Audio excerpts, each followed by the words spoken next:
Hi, everyone. We're back here at the Hamilton County Fairground Building in Noblesville, and we're at the Good Samaritan Resource Fair, Network Fair, and we have over 100 vendors here today. We have something called the Caregiver Connection section of the fair, which is the section that is devoted to seniors' needs and the caregivers that help seniors. We also have a section of the fair we call the Volunteer Connections, and that it allows anyone who is looking for a volunteer opportunity to visit the different vendors here and interview, so to speak, so they can find out what kind of volunteer opportunities are available here in Hamilton County and find the volunteer job or role that fits them the best. So we're here until 5 o'clock today. Please come visit us. Lots of vendors, lots of information. Right now we have Tammy, and do you say Waniger? It's Waninger, yes. Waninger. And your company is Noble. So I'm with Noble. We are a nonprofit serving adults and children with disabilities. So that would be like autism and Down syndrome.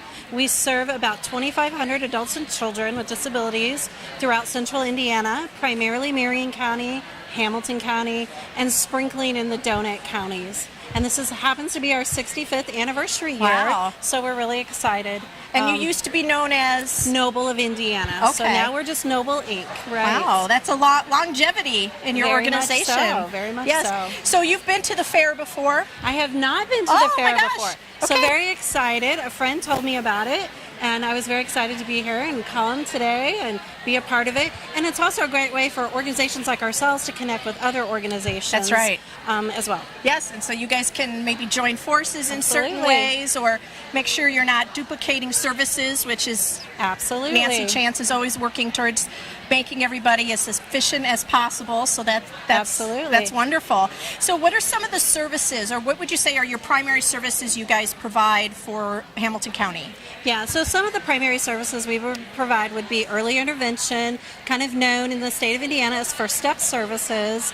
We provide services to about 869 infants and toddlers, 0 to 3, in kind of Marion, Hamilton County, and sprinkled a little bit in the donut counties. It's really helping them, that 0 to 3 early intervention therapies, physical therapy, speech therapy, occupational therapy, to kind of help with those delays that might be identified. We do summer camp programs. We are doing all of those up here in Hamilton County this summer, in fact, for kids with disabilities. We really believe in career opportunities for people with disabilities, and individuals have a great contribution to give to any workforce environment, and we really promote thinking outside the box and hiring someone with a disability. So that is actually a philosophy of ours, that every single person we touch at some point in time has the capability of working in our community and being a tax-paying citizen just like you and I, and being a part of their community. That's wonderful. Yeah. How do you find people, or how do they find you? Not the website, we'll do that at the end, but Yeah. how do you find people that need your services? Well, we come to great fairs like this and share our resources. We're connected pretty well with the school systems. Okay. We have a referral base that comes from the Family Social Services Administration, also known as FSSA. So a lot of our individuals come through that because a lot of the services we provide are Medicaid reimbursed. Okay. And so that's where they kind of start. It's a point of entry, and then they come to us. First steps, it's the doctors, it's the pediatricians that those parents are working with that are referring them to First Steps, and then they're getting referred to us from their intake coordinators. Fantastic. Yeah. Wow. You are an amazing service for the community. I'm Absolutely. really glad we met. So what is, your website, or what's the best way for people, if they're just learning about you for the first time today, how would they find you on the web? Yeah, so easy. You can type in Noble, or you could type in My Noble Life, because it's really about a life for an individual, mynoblelife.org. And you can do that through Facebook, you can do that through Twitter, and you can do that on the internet as well. So, okay. And just one last thing, we're all looking for volunteers. Yes. So not only are we here for services, but we're also here to, learn about our community and share that we need volunteers. I am so glad you said that. So what would be maybe 1 or 2 volunteer roles that you most often need to fill? What do you need the most? If somebody walked in today, what would you say? Oh, I really need X. So a lot of times in our summer camp program, we're looking for mentors to come in. For an example, we have a career camp for 15 to 22-year-olds, and someone to come in and help them with the interviewing process, give feedback to them, helping them to understand maybe that resume a little bit. So that's just one way of volunteering at our summer camp programs. We have individuals that live in our community that need help getting to church, getting help to the grocery store, maybe just having a friend take them bowling. So those are just some of the simples. We have clerical work and different things like that at our office, but it's really more about the interactions with the people we serve. Sure. And even if you don't have a lot of time to donate to your volunteer efforts, being on that list to drive somebody to an event or church or shopping, that's something you could do as your sole. We know people are very busy, but if you want to pick one thing, you could do something like that. And a small thing, it seems small, but it is not small to the person that you're helping, who gets that mobility and the sense of being out in the community and not stuck in their house, right? Absolutely. We want to build those natural supports so they don't have so many paid staff in their life. Paid staff come and go. So if they have friends naturally in the community that take them to church, take them to an event, take them to, the festival downtown. That's really what we're achieving for is to gain those community connections. So, again, let's do the website again, but if they're interested specifically in volunteer roles, would they go through the website? Yeah. Is there a special button to click? Yeah, so just go to mynoble, N-O-B-L-E, life.org, and then there is a button at the top that talks about volunteers and getting involved. That's really the button, get involved at Noble. And then it also lists all of our services and programs and just different ways to be a part of the organization. Nice. Thank you so much. Thank you for having us. Very excited to learn more about your group. Thank you so much. Thank you. Next we have the Girl Scouts. Two ladies from the Girl Scouts. Hi. Hi. And what is your name? My name's Melinda. Hi, Melinda. So are you a Hamilton County lady, or where do you live? I actually live in Kokomo, but Girl Scouts covers 45 different counties here in Indiana. Wow! So you're yeah, we representing the whole area. So have you participated in this fair before? No, we have not. Well, Wow. I haven't personally. Fantastic! I'm Yeah. really excited. As a former Girl Scout, and I'm sure there's many Girl Scouts watching, we are grateful that the Girl Scouts are still around and still a part of girls' lives.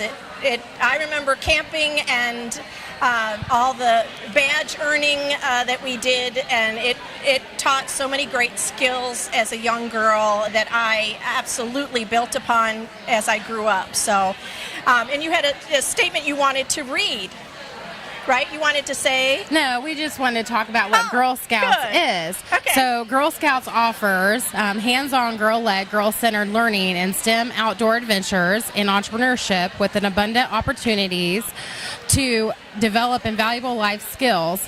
The single-gender environment offered by Girl Scouts creates an inclusive, safe space in which girls are free to explore their potential and take the lead without the distractions or pressures that can be found in a co-ed environment. Wonderful. Yeah. Thank you so much. Thank you. It's very nice to have you guys here today. All right, thank you for And of having course, us. volunteers, obviously. I was a volunteer with Girl Scouts, being a leader. So, Yes. do you guys need leaders? Absolutely, all the time. So we're always asking for adult leaders or adult helpers, parent helpers, and then of course we, keep taking girls on. So it's anywhere from kindergarten to the age of senior in high school. So you normally would have a leader and then an assistant leader. Is that how you? Yes. So we do have safety-wise rules that we have to Follow? Yes, follow. So there's so many adults per so many girls. Oh, okay. So yes, and it depends on their age levels as well. Okay. And so if somebody wanted to find out about either joining Girl Scouts as a young girl or being a volunteer for Girl Scouts, how would they contact Girl Scouts? They can contact us on our website at girlscoutsindiana.org. Okay. Or they can call 317-924-6800. Fantastic. Thank you so much. Thank you. It was very nice talking with you. You too. Thank you, ladies. Hi. Come on in. And you have to, I'm sorry, I forgot your name.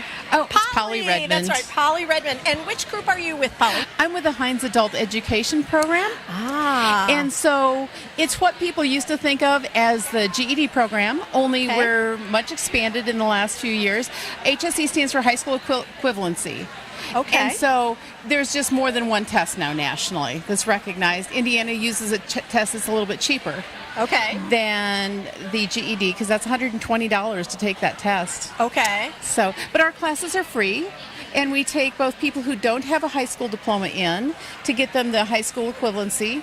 And we now, about 25% of our students have a high school diploma, but after you've been out of school for 5 or 10 years, your math might not be great, Yes, but you may yes. want to get a certification that requires it. Yes. So we bring those people in and get their math scores, their reading scores, what they want them to be, so they can either go into a certification or on to college. Are you is this a classroom setting? Yes, it is. Okay, so they come to a specific, what's the location? Where are you In located? Noblesville, we're at the Ivy Tech building. Okay.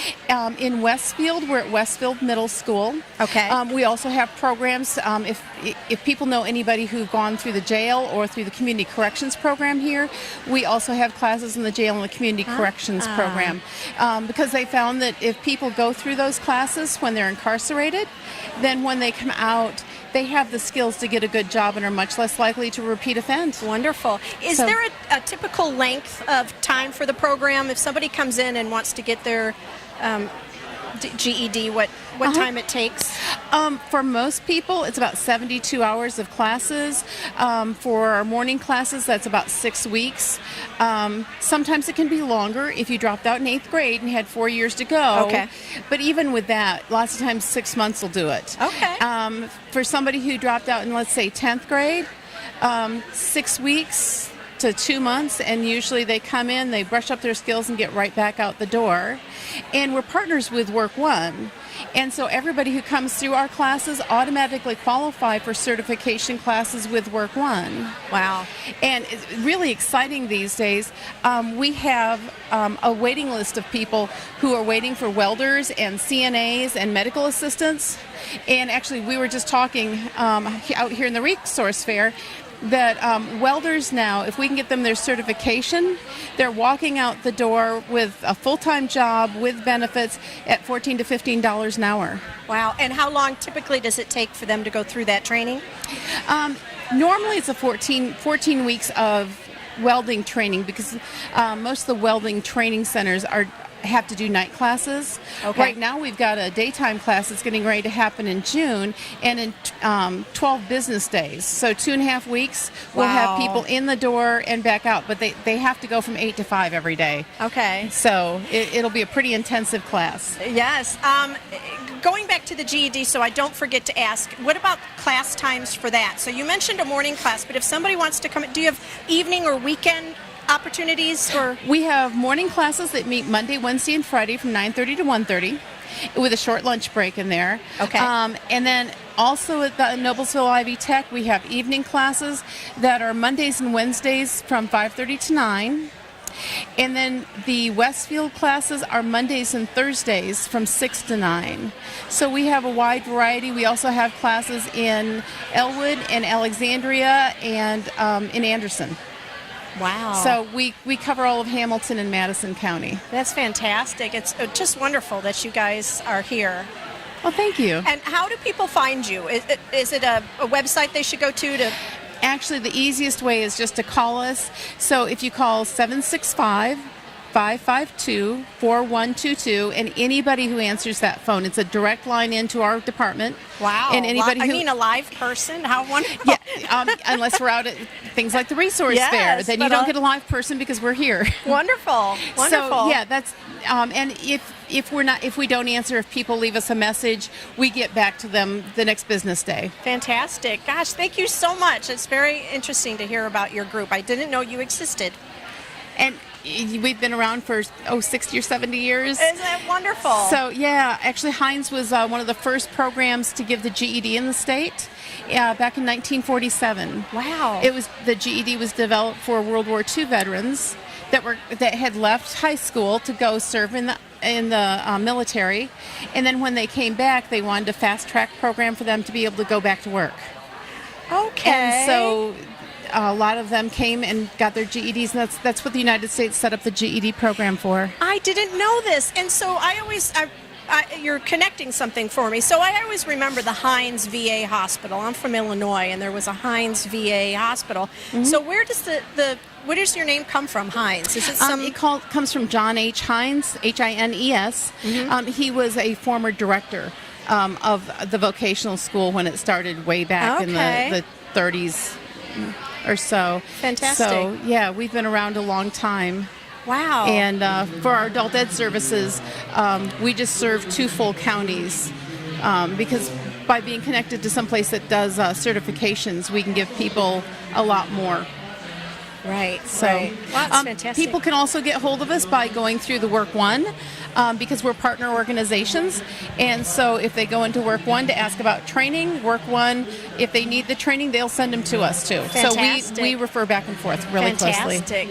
And will you ask Work One to come visit us? Actually, I'm going to go cover Nick's table while he comes and talks to you. Oh, fantastic. Thank you so much. Thank you. Holly, it was a pleasure. Oh, and it's wonderful having this opportunity. Yes, Thank you. Please come back next year. Hi. Yep, come on in. Welcome, welcome. Remind me of your name. I know we talked briefly. Sure, I'm Charlotte Shoulders from Connect to Help 211. Wonderful, wonderful. Is this your first year at the fair? No, I've been several years now. So, wonderful. and it's always great. We always make sure we come because you do such a good job of getting folks in. Wonderful, wonderful. So can you tell us a little bit about what your group does for the community? So Connect to Help 211, we're the organization that maintains the social service database for all of Central Indiana. And so it's kind of like 911, but for social services. Nice. So you can dial 211 24 hours a day, any day of the year, or you can go online to see our database. So if you need help to pay a bill or to find food or you need a ride to the doctor, we know who, like the people here, would do that, and it's just an easier number to remember. Wonderful. So you are really a directory to everything. You're kind of the problem solvers, the central first step. That is exactly when you have an right. issue. Exactly. And, a great kind of, I'm sure, source of comfort when somebody's in that kind of situation, because when you get on the internet, you're trying to figure out how do I get help. To be able to call you guys directly has to be so much easier. We try to be, and we know that asking for help can sometimes be hard and a little scary. Sure. So yeah, we want to make sure we're kind in the process as well. And sure. And so if you could go over those services again, because it's Sure. amazing. So Sure.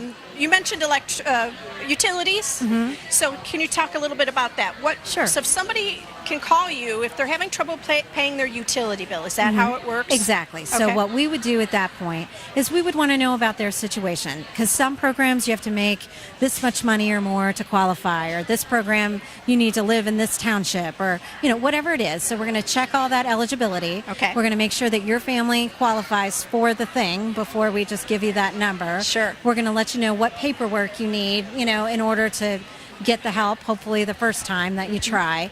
And then if it's someone that needs additional help, we might call with you even to get you signed up for it. So, or sometimes we can just text it or email you the information and let you handle it on your own. Wonderful, wonderful. So- And what are some of the others that you help? It's really kind of all the big categories. So food, utilities, housing, legal assistance, medical help, mental health.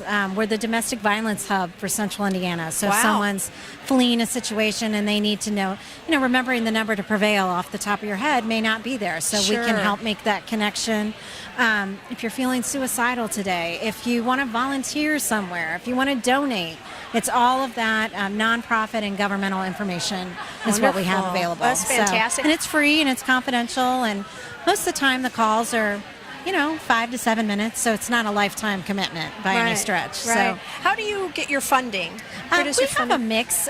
We have a little bit of money that comes in from the state budget. We're a nonprofit, but we have a little money that comes from the state. We have some money from United Way of Central Indiana, and then lots of contracts and grants and things like that. We'll take donations, from course. individuals, but Yes. but yeah, it's a lot of contracts and grants and things like that. That's wonderful. And you mentioned volunteers. So if you could say what is your greatest need right now? If somebody is looking to volunteer and they think that your organization might be a good fit for them, what are some of the jobs that you're looking for from a volunteer? In terms of our specialists, our folks that handle the calls, we take about 250,000 calls a year, and it could range from I need food today to I feel suicidal right now. So it's a pretty high level of knowledge that our folks need to answer the phone, and so all of those folks are paid staff. Okay. If someone wanted to volunteer for that much time, I guess we would take them, but it's a pretty But they'd big have to be commitment for that. trained to be ready. And so our volunteers typically help us certainly as board members, and sometimes we have volunteers come in and help us because we like to check in with people after the fact to see if our services worked. So Okay. we have people do kind of, if we have permission, outcomes with folks to call and see, did you try what we gave you and did it work? And so what we find is about 85% of our callers try what we give them. And of that group, 80% tell us their situation's improved. So we get people to the right door, and we feel Wow. good about that. And we check about 2 months out, so that the system's had time to work. So. Right, and so it's so important to you to get that feedback, Yeah. so you know that everything's working and Exactly. where you can improve Exactly. or change Yeah. when and so, needed. You're still certainly interacting with the community in that outbound, but it's not quite the same Sure. level. And then if somebody didn't get help, then we're like, well, can we try again? Can I get you to somebody where we can look and see, Sure. is there something else that, that might work this time? Sure, So- wonderful. So how do people find you? What's the best way? You have a phone number. That's normally how you want people to... Yeah, so you can just dial 211, on your phone, and that'll get you there. Or on the web, it's www.connect2, the number 2, help, HELP.org. So connect2help.org. Okay. But you say normally the phone is the best way. You could do it either way. We talk to about 250,000 people a year, and another 250,000 typically use our website. So, Wow. and you can text or email from there, the information. So, and all of it's free. So, Wow, it's fantastic. Yeah. Thank you so much. Thank you. I've We learned appreciate a lot. it. Thank All right. you. Bye-bye. Thank you. Bye-bye. Hi.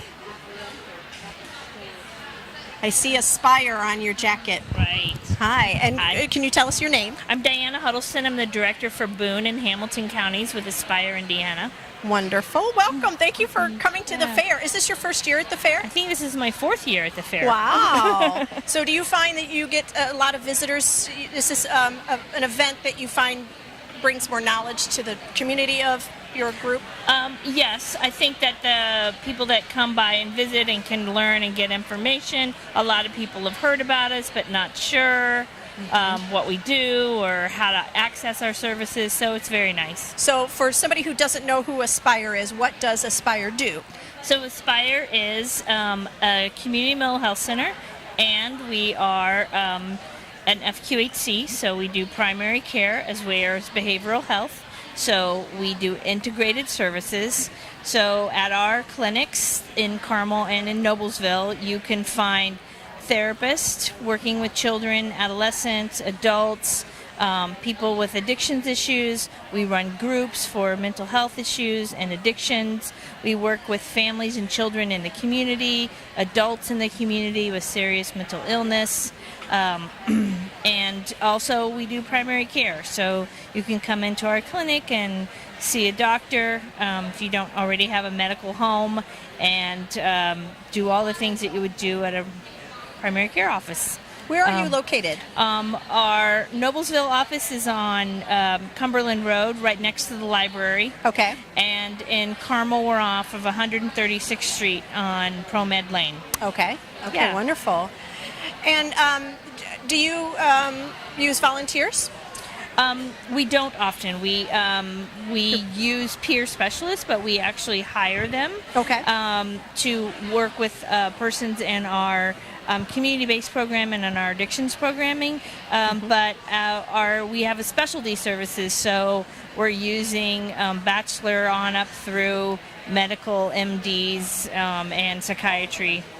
Wonderful, wonderful. So how long has Aspire been around, give or take? Right. So You could say a long time.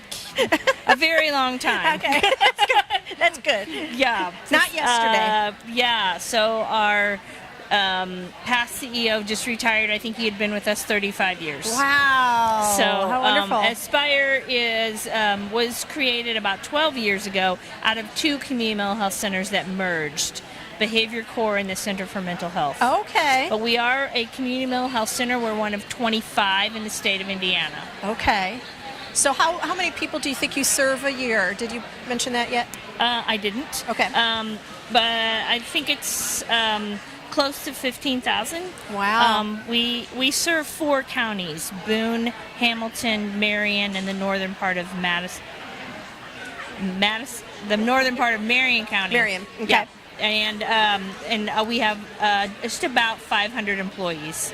Wow, wonderful, wonderful. So how do people find you? What's the best way? Is there one website for all the locations? Yes. Or We have one website, Aspire Indiana, all one word, .org, Okay. O-R-G. Okay. And you can find all the brochures that I have today with me on our website. You can print those out if you'd like. You can find out about all of our services, our hours of operation, what buildings we have. Also, we have a 24-hour crisis line. You can find that number on our website. You can find how to call our Welcome Center to learn about how to make an appointment and what to bring and who you might need to be seeing when you come in. wow, sounds like a great website. Sounds like it covers everything. Yes, we have a very good marketing department, and they manage a lot of things for us to make it easy for people to access us when they need services. Yes, yes. Thank you so much. Yeah, you're welcome. I'm so glad you were here today. Yeah, thank you. Have a good day. Thank you. Hi. You're here. I'm so excited to talk to you. And so everybody knows your name, sir? My name is Bruce Watson. Okay. And I know you're with Open Doors. Is this your first year at the fair? Well, it's my first year. I don't believe it's Open Door has been the organization's Open Doors first year, has been yes. here. Okay. And for those people who don't know what Open Doors is, can you just give them kind of an overview of what you guys do? Sure. We're a food and clothing pantry. We're located in Westfield, and we serve all of Washington Township. We've been in that facility just a little less than a year, but we've been in existence in the community since 1991. Fantastic, fantastic. And you were telling me, so you guys have a brand new building. That's correct. We had been, since 91, up until a year ago, we've been located in a building that was donated to us by the city, or the space was donated. And we knew that they were going to redevelop that part of town, and we needed to find a new home for ourselves. So about 4 years ago, we took it upon ourselves, the board did, to put together a relocation committee and then go out to the community with a fundraiser to build a new building. Nice. And we raised all the funds that we needed for the building from the community, from all the donations that we received, in addition to which our school corporation donated an acre of property on one of the campuses of their elementary schools for us to build on. So combination of those two, we have a brand new building, and we're able to serve more people in a much more efficient way than we were able to do in the past. Yes. And you were telling me, I thought was so interesting is that everything, you're serving our local community. Correct. Everything that comes in goes out. But then also a neat relationship that you have with Goodwill that I never would have thought about this. But can you share how that works and how that benefits both Goodwill and Open Doors? Sure. Well, we collect a lot of clothing. We have a lot of clothing donations brought to us. And what we can't use with our own clients, or clothing that's in excess of what we can use. Too many of one size. Exactly. We'll take bags of clothing to Goodwill, and Goodwill provides us with vouchers. And those vouchers then we in turn give to our clients, and they can go to Goodwill and buy anything they want with the vouchers. Fantastic, fantastic. So in your facility, it's clothing and food. And I was asking you earlier where you get most of your donations. How do those come in? And so maybe talk about the food first, because I know there's different ways you get food donations. Sure, we have several ways that we get food donations. We work with the Midwest Food Bank is one of our primary sources, and we get a load of food from them once a month. and bring that in and set it up and distribute it. We also get a lot of private donations. We have a drop box next to our building. We get a lot of private donations that come in that way.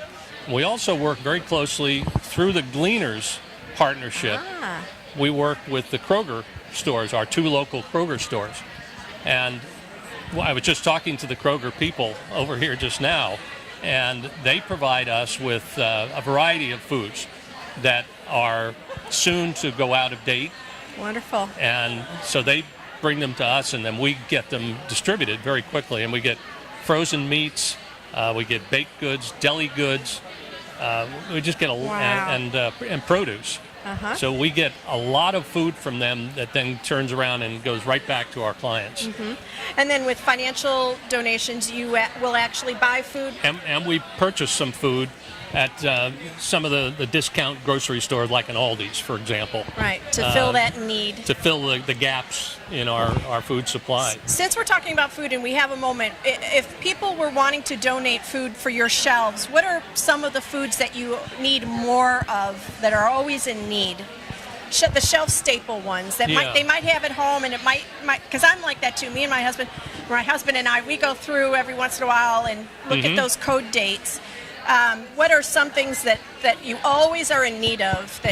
Well, we're always in need of canned foods, canned vegetables, canned meats, and canned meals, like a meal in a can where you might have pasta and a meat combination in a can. A Chef Boyardee comes to mind. SpaghettiOs is what SpaghettiOs, those kinds of things. We often pack those into kids' weekend lunches because that makes a whole meal in a can for a kid to have for a lunch on a weekend. Right. So we're always in need of that kind of food. And dry goods, cereals, rice, pastas of all kinds. We're always in need of those kinds of things as well.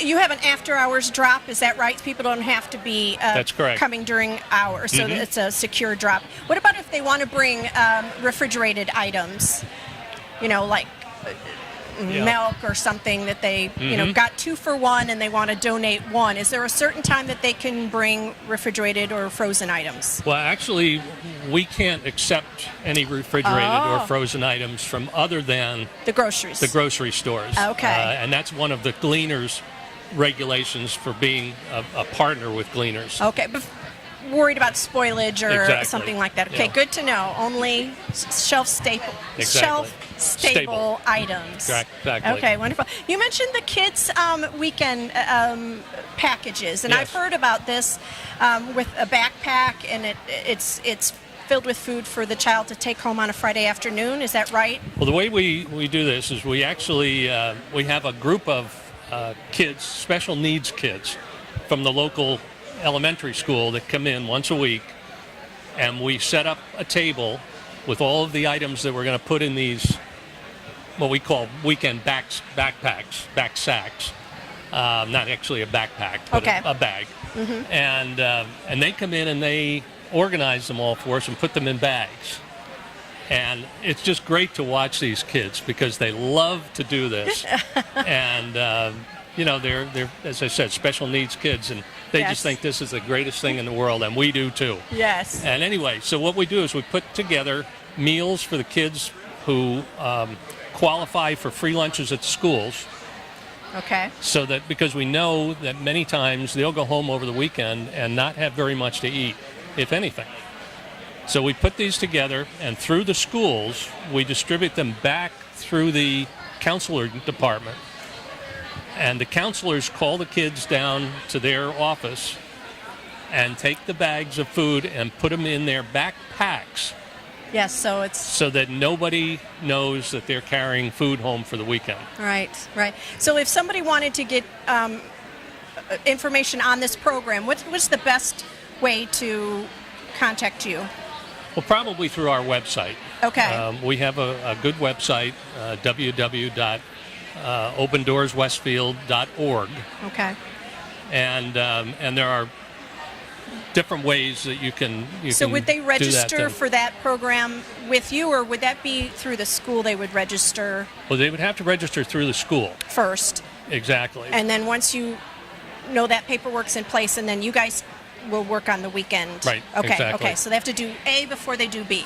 That's right. But I'm sure if they contact you, you could tell them how to we could refer them back to the to proper the school to start at the Exactly. beginning. Mhm. Okay. That's wonderful. What about volunteers? What kind of volunteer help would you like? If perfect world, what do you need? Well, what we always particularly like is volunteers who can come on a regular basis. Even if that regularity is only once every couple of weeks or even once a month. But if we know that they're going to be there, we depend on about 70 to 75 volunteers a month Wow. to run our pantry. Fantastic. And we're a 100% volunteer organization. We have no paid staff at all. So, Fantastic. but we also need a lot of help for special projects. Coming up in a couple of weeks, we have a postal food drive. When we get that postal food drive, it's the little bag that you hang on your mailbox with a little yes. card attached to it. Yes. Well, we're the recipient of all of that food that comes in from Carmel and from Westfield on that particular day. Fantastic. Well, all of that food comes in and has to be sorted. And it's sorted by type of food and by date, by expiration date.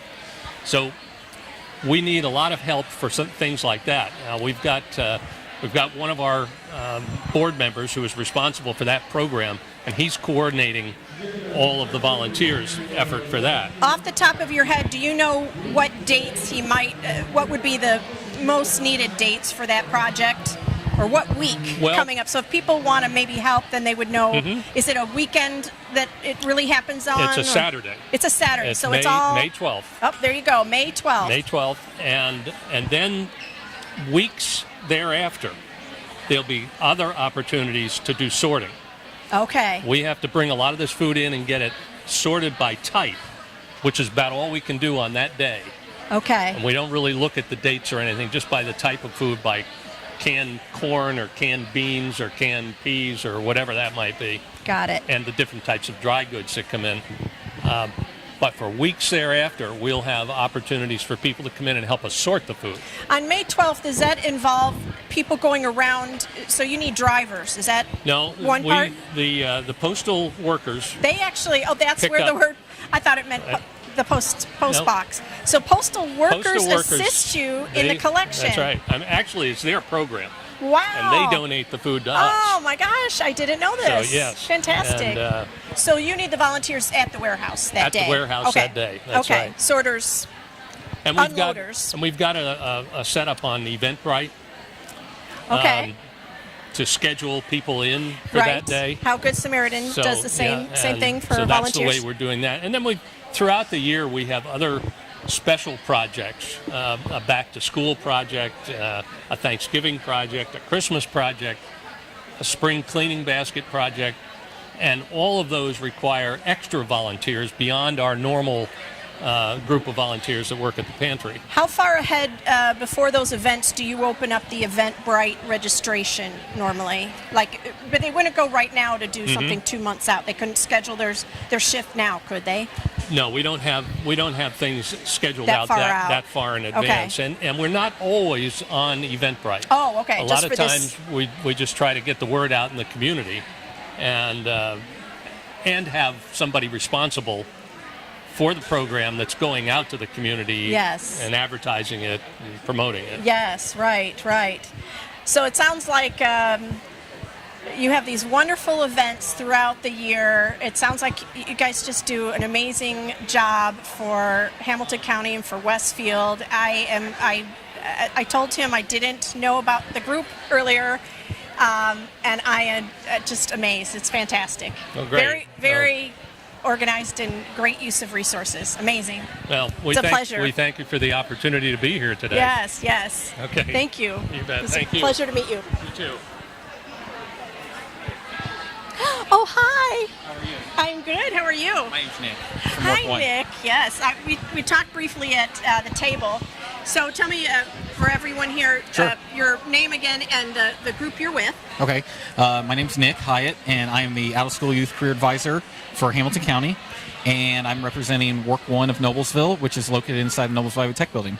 Perfect. And what does Work One do? What does the organization do? So I work with 16, 24-year-olds who are not in school, who are in need of help transitioning to the job force or a post-secondary training opportunity or school.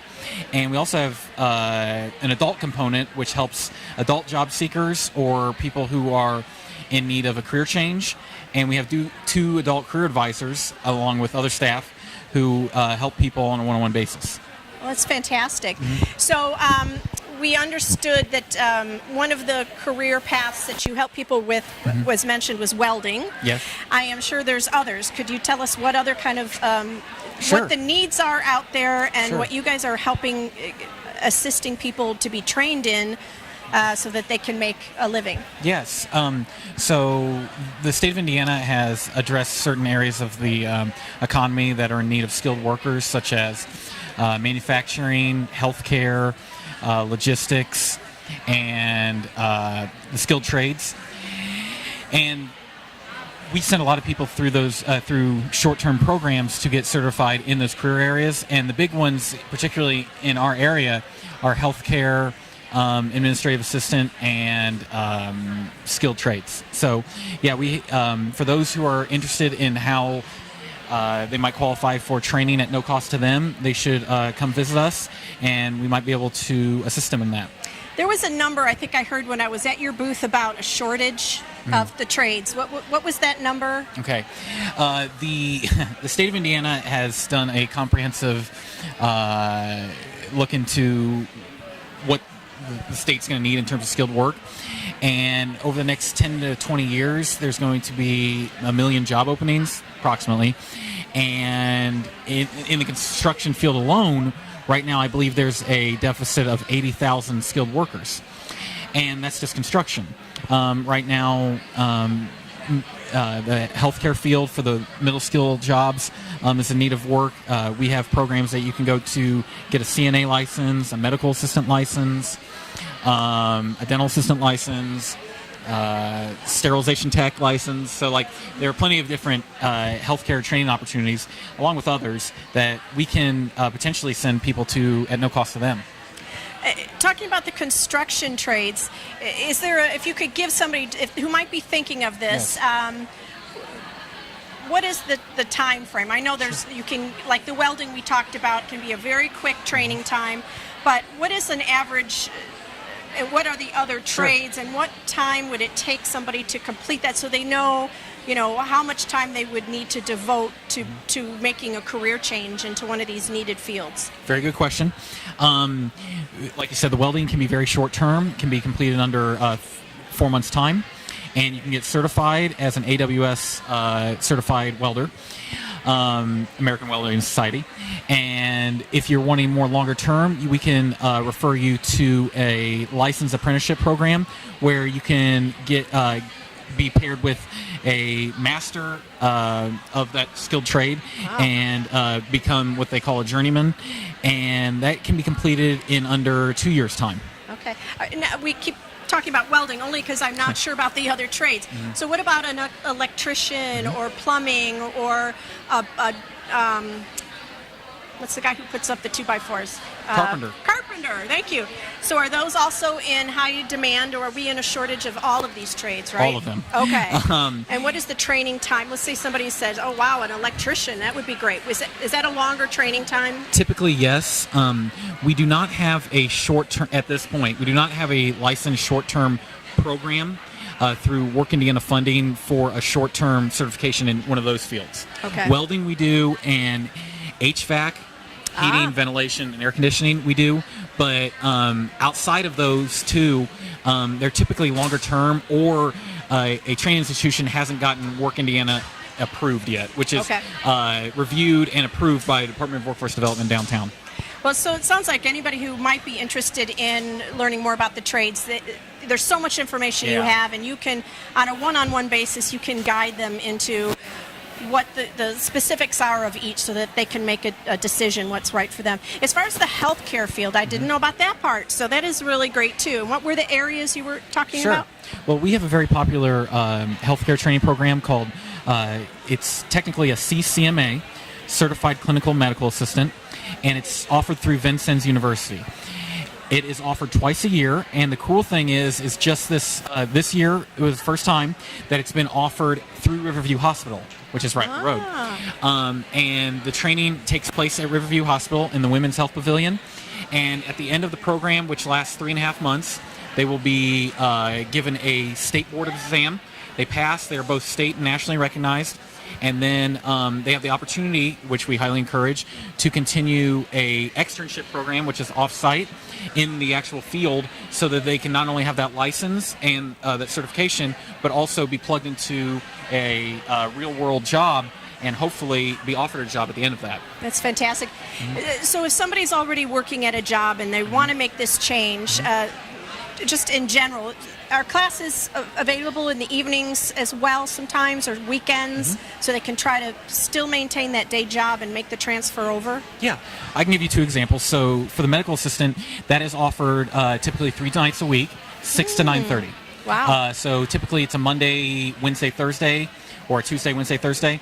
And then for there's a dental assistant program that is 10 weeks long, but it's only offered on Saturdays. Okay. And it's all day, so 9 to 5. Wonderful. So yeah, the programs themselves try to be aware of a typical person's work schedule because they still support themselves. So they try to tailor them so you can still have a job or take care of your family or what have you. Fantastic. Thank you so much. So if people want to get a hold of you, obviously website would be the best way? Actually, we would even prefer over the website to actually visit us in person. We okay. are open Monday through Friday, 8 to 4:30. We accept walk-ins. All of our services at Work One are at no cost to anyone. They'll just cost you your time and effort and staying connected with your career advisor. And our job at the end of the day is to help people get certified and get jobs and make a good living. Okay, and give us the address and the cross Sure. street so people kind of know what area it's in. Sure. So we're located inside the Noblesville Ivy Tech building, which is 300 North 17th Street. We are located down the hallway of door number 9. And a lot of people know, in terms of how to point it out, it's off the main road, which is 32, but also Connor Street. And we are behind that McDonald's, which is located off 32, and the Boys and Girls Club. Okay. So the big Ivy Tech building, we're located inside of it. Fantastic. You can't miss that. Right.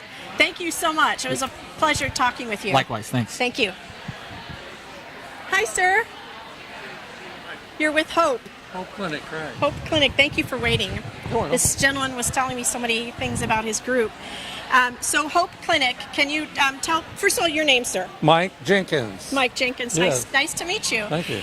So can you tell people who might not know what Hope is, what Hope does? Well, we're a free health and dental clinic in Cicero, Indiana. We have our own 501c3. We try to improve the health of all the people who come through our door. We're concerned about acute care, which means eliminating pain in those instances. We've been in operation. We're starting our 15th year this month. Wow, fantastic, fantastic. Where's your facility? We're at 270 West Jackson Street in Cicero. Okay. And we just got some new sidewalks in, so that ought to help with the traffic there. Getting in and out of the building? Yeah.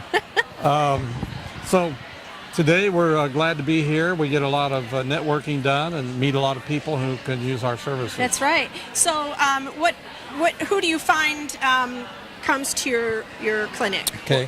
What kind of help are you Our to this focus community? is on the underinsured and uninsured. Okay. And in Hamilton County, there are many more than you realize. Statistics show there's over 19,000 uninsured adults in Hamilton County and over 4,000 kids. So we have an audience. We're just trying to get the word out Right. that we're here and we're available and that we want to help. So how do people qualify to be seen at your clinic? Well, one, if they're on Medicare or Medicaid, we can't see them because the government provides programming for them. Okay. But otherwise, individuals who are unemployed, between jobs, hard times, we really want to be able to be a safety net for them. So, do they have to pre-register, or can they come in at the time they need help? Yes, first come, first serve. Okay. Through the door, we have paperwork that they fill out, and we keep that on record. Okay. Now, just because I want to make sure people are you're not an emergency room. Correct. Correct. But we have dealt with individuals who need some medical care, and we're there to do it. One of our goals is to keep people out of the emergency rooms here in the county. Okay. So- Okay. That's wonderful. So, if it's non-life threatening. If it goes long enough and they don't get attention that we give, they will be in the emergency room. Yes, So yes. we feel we short-stop that. That's right. So, do you do you use volunteers? Yes, that's kind of the pyramid of our strength, our volunteers. We have 3 part-time paid individuals, but we have over 40 in the health area and 30-some in the non-health area. So we have a nice pool of volunteers to help us at the clinic. Let me ask you about that first pool. So the healthcare volunteer, are they people who have been in the healthcare field prior, maybe a retiree who wants to give back but doesn't want to be employed full-time anymore? Would that be a good position? That would be, yes. It's a small percentage of who volunteers. Many of our volunteers are family nurse practitioners, adult nurse practitioners, nurses, clerical people. And they have jobs during These the day. people that work so hard, 9 to 5 or 7 to 12 or whatever, they still find time to Yeah, they do. volunteer. Yeah, Wow, it's it's good. wonderful. And then the second group is a clerical group, so somebody Yeah. with non-medical training could come in and help you. Right. A lot of areas we have the window work that takes the applications and so forth and Okay. fills them out. We have people who record data. We have a volunteer coordinator. We have lawn care people. We have people who clean the facility. We have individuals who do carpentry work. Wow. So we have a pretty good base to take care of the needs that we have. Yeah, whatever your skill is, you can use them. Yeah, we have a couple brochures that deal either with volunteering at the clinic or gives them the who, what, when, where, and why of the clinic. Fantastic. So if anyone has time this afternoon, we're going to be here till 5. Come down and see the brochures. But if they can't come down today, what's the best way you like people to contact you? Well, you can catch us online at hopefamilycare.org. Okay. We also have a Facebook account that they can plug into there. They can call us. We have people in the office 30 hours a week. If you don't get a live person, we'll call you back. Fantastic. So we can service that way too. Wonderful. Thank you so much. You're welcome. Thank you. It was a pleasure talking with you. Thank you.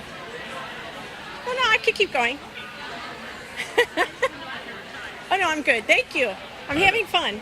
Hi. Hi, how I'm are you? Christine. Nice to Hi, meet I'm you. Jim. Hi, Everybody- Jim. Who are you with? I'm with the Low Income Taxpayer Clinic with the Neighborhood Christian Legal Clinic. Okay. And could you tell everyone what you guys do? What do you do for the community? Absolutely. So what we do is we provide absolutely free of charge assistance for those individuals that are having issues with the Internal Revenue Service. We are grant funded, so again, all of our services are free, and we do this as an expression of Christ's love for our fellow members of the community. Fantastic. So somebody who might be dealing with the IRS, don't put it off. Call you. Absolutely. Don't let things get worse. No. Call and you. Absolutely. Please call us as soon as you can. The issue is that people ignore IRS letters. We see this all the time. And all you do is get into deeper and deeper debt because penalties and interest continue to accrue on anything that you may owe. The other issue is that things are very time dependent with the IRS. The way that I explain to my clients is that think about a mechanic. A mechanic has a toolbox. Not every job needs a hammer. Not every job needs a screwdriver. So we have a lot of options in our toolbox, but sometimes we don't have as many options if you've let time go by because certain options have time limits. They expire. That's right. That's right. So how long have you, has your organization been around? We've been around now for about 15 years, just over 15 years. Fantastic. Is this your first time to the fair? This is my first time to the fair. We have been at the fair before, but it's a wonderful event. It is. And I would certainly encourage everyone to come out and visit. There's some wonderful other caregivers and providers here. We have literature that I'd be happy to share with folks, and they can actually do a free tax consultation with me today. Oh. Again, everything's free of charge. Fantastic. So how do you like people to contact you? What's the best way? Do you like going to the website or? Yes, our website is nclegalclinic.org. Okay. Again, that's nclegalclinic.org. Okay. The way that we work is we do intakes.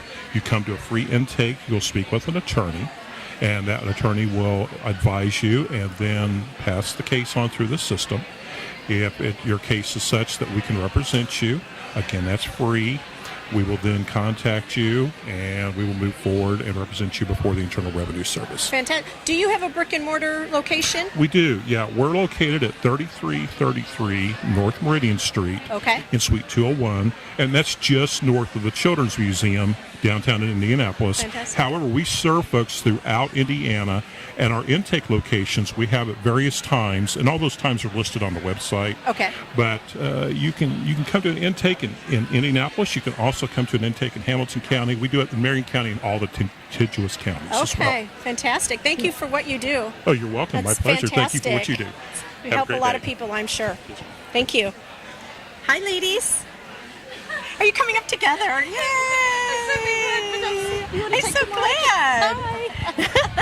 Fantastic. Well, welcome. So, if you could tell everyone who you are, your names, and what group you're with. Okay. My name's Renee Eisenberger. I'm with Miracle Ear in Noblesville. And I'm Danielle Hohenberger, and I'm with Miracle Ear in Castleton. And I wanted to ask you, which I asked before, but I was Miracle Ear did so great last year. They had non-stop people getting ear exams, hearing exams, I should say, all day long. If anybody wants to come out, they have a machine here. It will test your hearing right here at the fair. So I don't have to ask if this is your first year because I know you guys have been here before. It was so successful.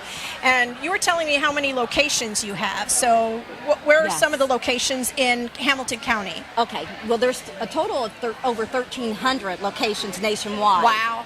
Yes, Okay. but here we have, five locations. In Plainfield, Noblesville, Castleton, Washington, and Greenwood. Okay. So obviously Miracle Ear sells hearing aids. Is that correct? That's your main product, correct? Yes, we do custom fit. Custom fit. Okay. So do you go everything from the ones you can see to the ones you can barely see? That's so correct. That whole line. Okay. So what is new in hearing aids? Is there, things have evolved, right? So if people said, "Oh, I tried some," and I remember my mom, she used to have the buzz, she'd wear two at the same time. They wouldn't work for her, so she'd have to take one out. It would only work. Have hearing aids come a long way? Yes, Are absolutely. they progressing? Yeah, we just came out with just launched the leading group with 3.0 hearing aids, and with the app, you can control your hearing aids with an app. Actually streaming with TV and tablets and things like that now. So they've come a long way. With them and You can answer everything. your Wow. phone. They're really Exactly. neat. Yeah. That's fantastic. Yeah. I didn't know that existed. Okay. And ours are custom made, like I said, to meet your needs, so your hearing loss needs. Okay. It's a better fit. So you have the hearing test here today, which is a mobile. Now, if they came to your office for an appointment, is that a free appointment? Absolutely. Okay. And what is the machine? Is it this machine? Or? No, Okay. no. So is there a different hearing test at the office? Absolutely. Or the store? And it's in a very soundproof booth. Okay. And so we do a very comprehensive hearing evaluation in the office. Okay. And it is it's a very thorough hearing evaluation, and they go over everything with you at that point during your test. Okay.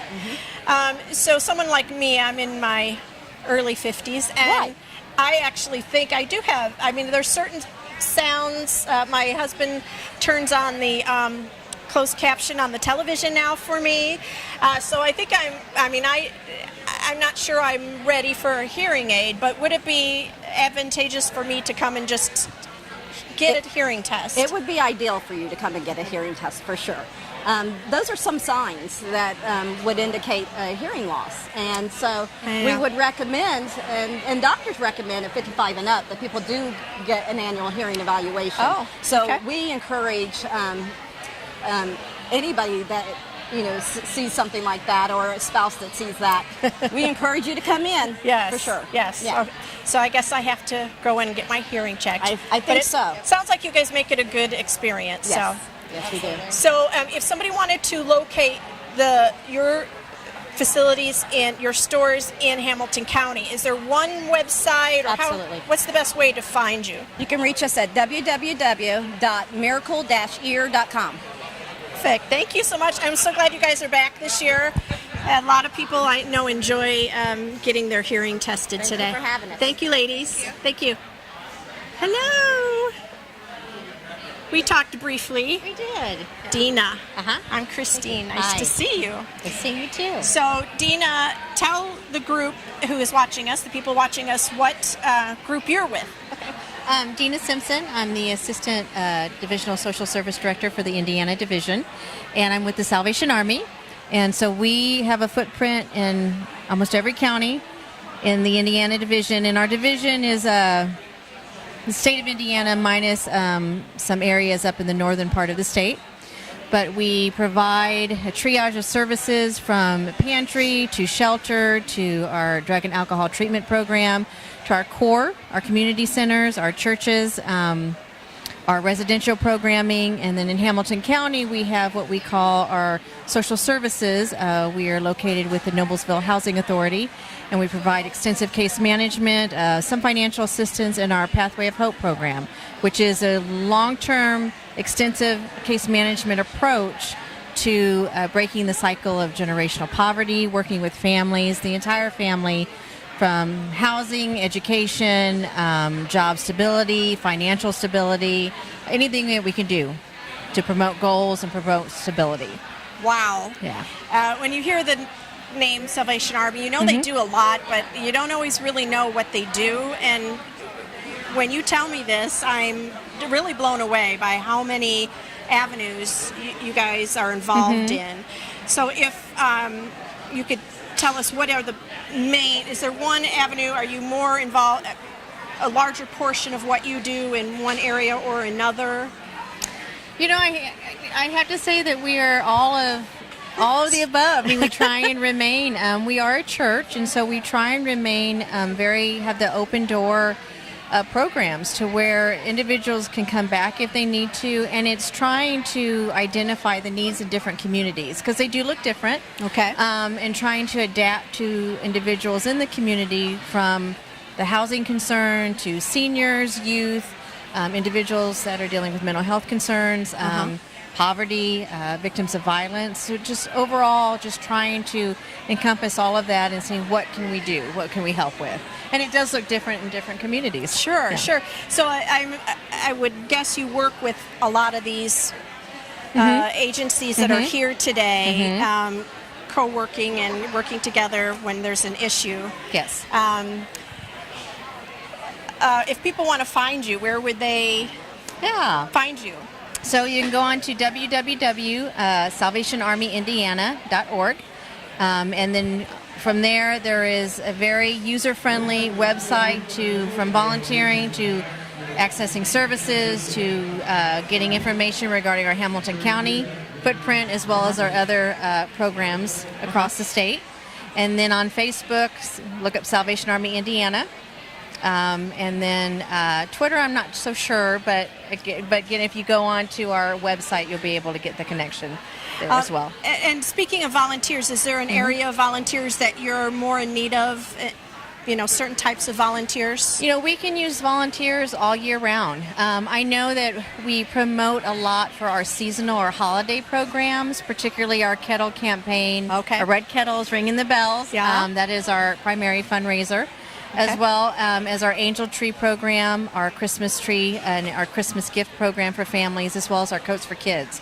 But we can use volunteers across the calendar and then across our division for residential, to direct service, to leading a group, to filling bags for our outreach program, for our street outreach program in Indy, doing kids programming, and then providing a Bible study. Just different activities, and just there's a lot to, and then also volunteering in our stores as well. Sounds like anything that somebody wants to do volunteer-wise, you will have It is an open. opportunity Yes. for them. That's wonderful. So do they go to the same website, and then is there a volunteer button? There or- is. Yep. Okay. And it's very user friendly to be able to walk the individual through the next steps. And can you give your website one more time so people have it? www.salvationarmyindiana.org. Perfect. Thank you so Thank much, you. Dina. It was a pleasure. Thank you. Thank you. See ya. Hi. Hi there. Welcome. And your name, sir? Terry West. Terry West. Which group are you with? I'm with Westlink Consulting at Riverview Health. Okay. So my company contracts with Riverview Health. For the past 10 years, we provided eligibility services for all the patients at the hospital. What does that mean? Yes. What does that mean? We assist with all kinds of financial assistance programs, such as taking applications for Healthy Indiana Plan, Medicaid programs, working as navigators for the Affordable Care Act during open enrollment period and other times of the year.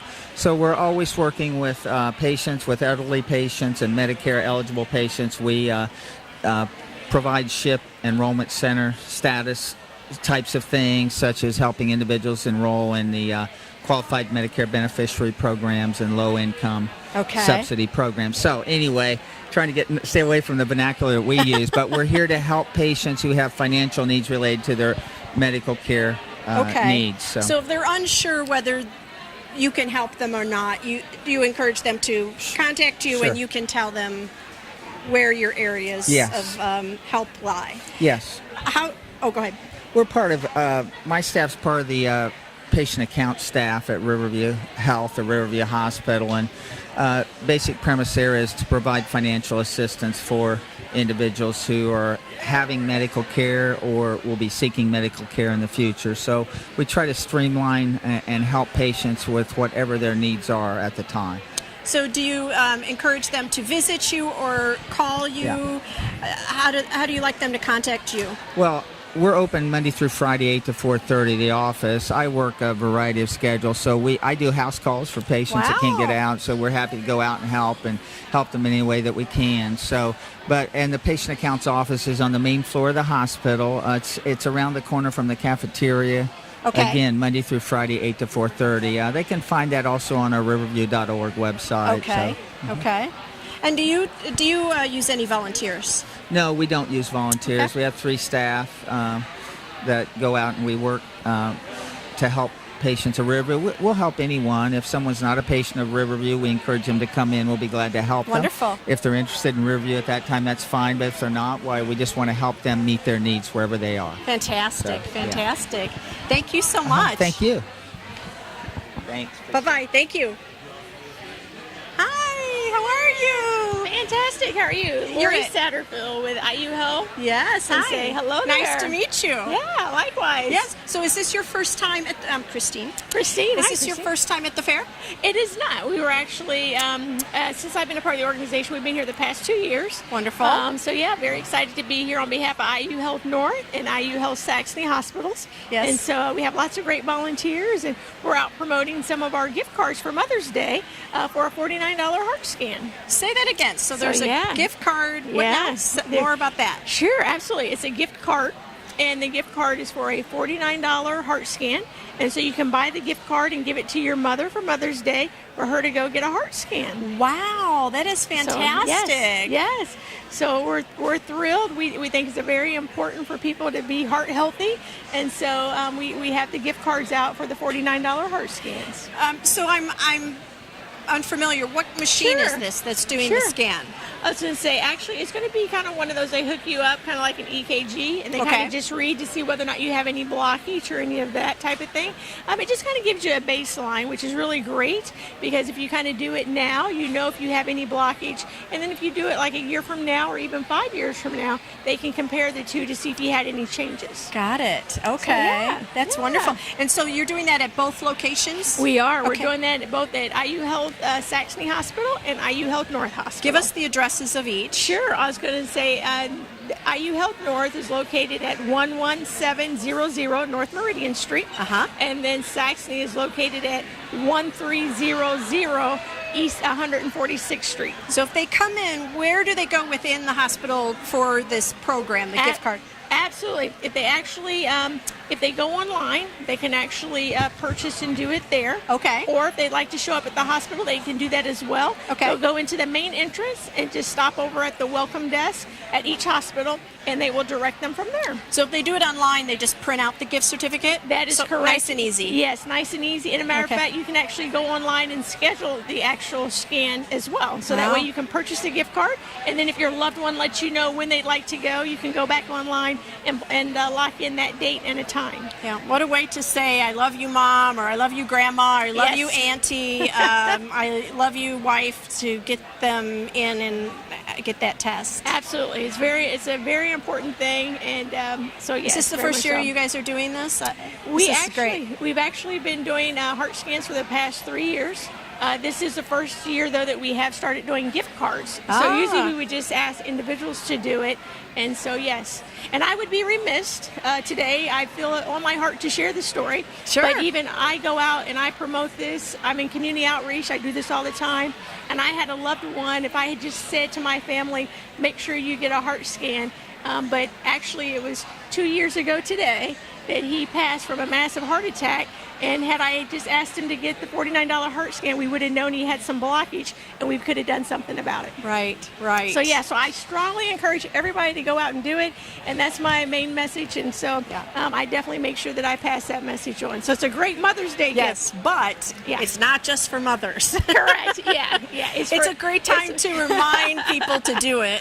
Absolutely. But bring the dads and the brothers and the uncles and the sons. Yes. And he was a male, so I agree with you. My cousin was, and he just didn't do it. And our men are stubborn, so I'm thank you for pointing that out, because you're absolutely correct. Yes. It's for everyone. Yes, and it's painless. It's not a big production. No. How long does the test take?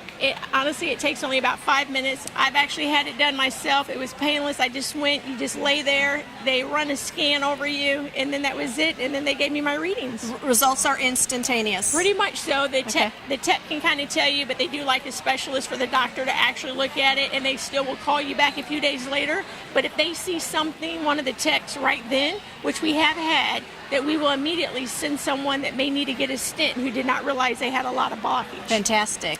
Yes. Wow. Great program. I hope that a lot of people take advantage of it this year, and I hope it grows each year. Same here. Good for you guys for doing that. Well, thank you for having us. We're excited. It's a great resource fair. So it is, isn't it? And please come back next year, and then I can ask you how many people visited. How many people bought the gift cards? Absolutely. I'm curious. Well, we'll do. But again, thank you for having us. Thank you. Yep. Take care. Hi. Right. Oh, you're Summer. Hi, Yes. Summer. Hello. Do you say Huber? Huber. Huber. Huber. And which group are you with? Chassie's place? Oh, okay. Right there. So for people that don't... I'm sorry. I was not talking with the microphone. Say your name again and who you're with. My name is Summer Huber, and I'm here from Chassie's place. Okay, wonderful. Welcome. Thank you. Is this your first year at the fair? It is our first year here. Oh, I'm so glad you're here. So for people that don't know what Chassie's Place is, tell them what you guys do. So Chassie's Place is a youth-serving organization, and we offer child sexual abuse prevention and youth suicide prevention programming in Hamilton County and surrounding counties. Wonderful. So how long has Chassie's Place... Is it Chassie? Chassie. I'm so Yes, sorry. Chassie. Chassie's Place been around? So Chassie's Place opened our doors in April of 2001, and we opened in honor of Chassie Quillen. Chassie Quillen was a girl who grew up in Carmel, Indiana. From the outside, her life seemed pretty great. However, from behind closed doors, she was actually being sexually abused by her father. So when Chauncey turned 18, she disclosed her abuse to her sister, and they sought out legal help. Going through this a long trial process, it was 2 weeks long trial. It ended in a hung jury.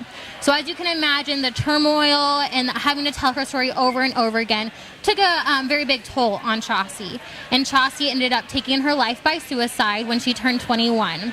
So when this happened, Hamilton County kind of came together. There were some community members, and they asked, what could have been done differently? What services could have been in place to have prevented this from happening? So Chauncey's Place was born. We originally started with forensic interviewing. However, now we have switched over to prevention programs where we offer body safety programming in many of the schools, as well as suicide prevention. So if somebody wanted to reach out to you, but is unsure and doesn't know how to do it and wants to make sure that it's private, what is the best way that they would do that? They can give us a call. Our phone number is 317-759-8008. They can visit us on our website and send us emails through that way. We also have a Facebook page, just Chauncey's Place. You can reach out privately in different manners. So would there be a counselor that they could talk to on the phone, or how does that work? So we do not provide treatment. So if you are in need of a counselor, we actually get many calls, but we have resources and referrals that we offer. Okay. Many of which are actually here today as well. So we're kind of the handoff to that. Okay. Our goal is really prevention. So we offer community trainings to help prevent these things from happening. I understand. So community outreach. Yes. Okay, so... And education. Okay, wonderful. So where do you guys get your funding? How do you get funding? So we have private donors. We also get grant funding. Wonderful, wonderful. And do you use volunteers? We do use volunteers. What kind of volunteer positions are you in need of? So we do have some volunteers teach our body safety program. It'll be changing a little bit, but we will still have a need for that. We also use volunteers in our office. Every training we do has a training folder. Those materials need to be printed. They need to be stuffed. They need to be cut up and organized. And so that's a huge part. The other day I had volunteers make 150 training suicide prevention folders, which is exciting. I know it's tedious work, but that's 150 people that are going to be trained in suicide prevention. And so those volunteers have a part of being able to educate them in that process. We also use volunteers at our events, our fundraising events, networking events as well. Okay, wonderful, wonderful. So if you give somebody your contact information again, and let's say they wanted to contact you at midnight, would the phones, what would they do in the middle of the night? So we're not an emergency service. Okay. So if you need have an emergency, if you call us during the day, we will be available to provide your resources. But our office hours are typical office hours. Okay, so call 911 for something like that. Okay, wonderful. And if you could give your address again. Sure. So our physical address? Well, yes, that too. Yep, and your web address. Okay. You'd like people to contact you mostly by the web or by the phone? Really, any way is fine. So give all. Okay. So we're located at 4607 East 106th Street in Carmel, Indiana. Our website address is www.chauceysplace. That's ChauciesPlace.org. And then you can also look us up on Facebook, or we're also on Twitter and Instagram. Wonderful. Summer, thank you so much. Thank you for telling us all about Chaucey's Place. Thank you. Hi. Oh, I'm good. How are you? Welcome. Good. And your name? I'm Chris Sorensen with Janus Developmental Services. Oh, wonderful. So if you could tell us, what does Janus Development Services do? Janus Developmental Janus. So sorry. I pronounced it wrong. That's okay. Janus Developmental Services provides services to adults with developmental disabilities. Our mission is to enable individuals with disabilities the opportunity to participate and contribute within the community. So the services we offer include day services at our facility in Noblesville. We have about 120 clients that come for day services throughout the week, and they have several different options of things to do. They can do work things where they earn income, or they can pursue more of their personal interests. Like we have options in fitness, we have cooking, we have gardening, we have community service, really a big variety of options. Wow, fantastic. How are you funded? We are funded from a variety of sources, actually. We get a lot of government funding, but then really the funding does not necessarily cover the cost of providing the services that we do. So we do a lot of grant funding. We try to get grants to help supplement that. And then we also do our own individual fundraising. Okay. And what about volunteers? We have a wide variety of volunteer opportunities. We work with some volunteers who come into our organization on a weekly basis. They will do work directly with our clients. They like to build up those relationships. They may help them with the work that they're doing, or they might help them with their personal interests. We have, for example, a musician who comes in once a month. He's a wonderful piano player, and he sings songs and gets people dancing and singing, and a lot of fun.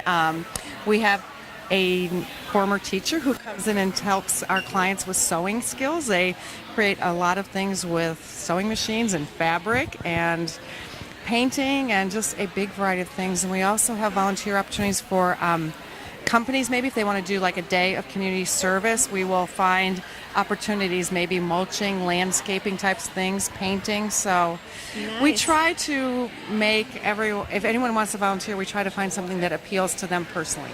And that is the success of volunteering, isn't it? Finding something that the volunteer likes to do, because then the volunteer wants to do it more often. Well, exactly. You don't want to go volunteer and spend time doing something you hate. Yeah, paperwork is not your thing. No. Don't work in the office. Right. Yes. Be hands-on if that's what you... And you mentioned the cooking and the music, and so maybe if somebody has a skill that they would love to teach others, maybe, that might be something they could talk to you about, finding something that might be of interest to your group. Exactly. So where are you guys located? We are in Noblesville. We're on Highway 32, really a little bit west of Noblesville. Okay. And out by, I'm trying to think. We're between like maybe Mustard Seed Gardens and Randall Roberts Funeral Home. Okay, gotcha. Yes, and then we also purchased the Noblesville Golf and Batting Center a couple years ago. We operated last year ourselves, and we are now open on weekends. Nice. And we'll be opening full-time in June. How does somebody who wants to take advantage of your facility get qualified? How does somebody They will register? meet with our social services coordinator and discuss what they are looking for, what types of services and what interests they have. Okay. And then they will kind of see what we have that might kind of fit in with what their needs are. Is there an income? Is it based on income at all? No. Okay. Usually most of the clients that we have are on a Medicaid waiver. Okay. So that provides the funding for the services that they receive. Okay, So, wonderful, yeah. wonderful. So, and then website, www.janus-inc.org. Wonderful, Yes. wonderful. And phone number, or is web the best? Contact you by the web? Either one. Our phone number is 317-773-8781. Thank you so much for telling me Welcome. about your group. I Thank you. appreciate it. Thank you.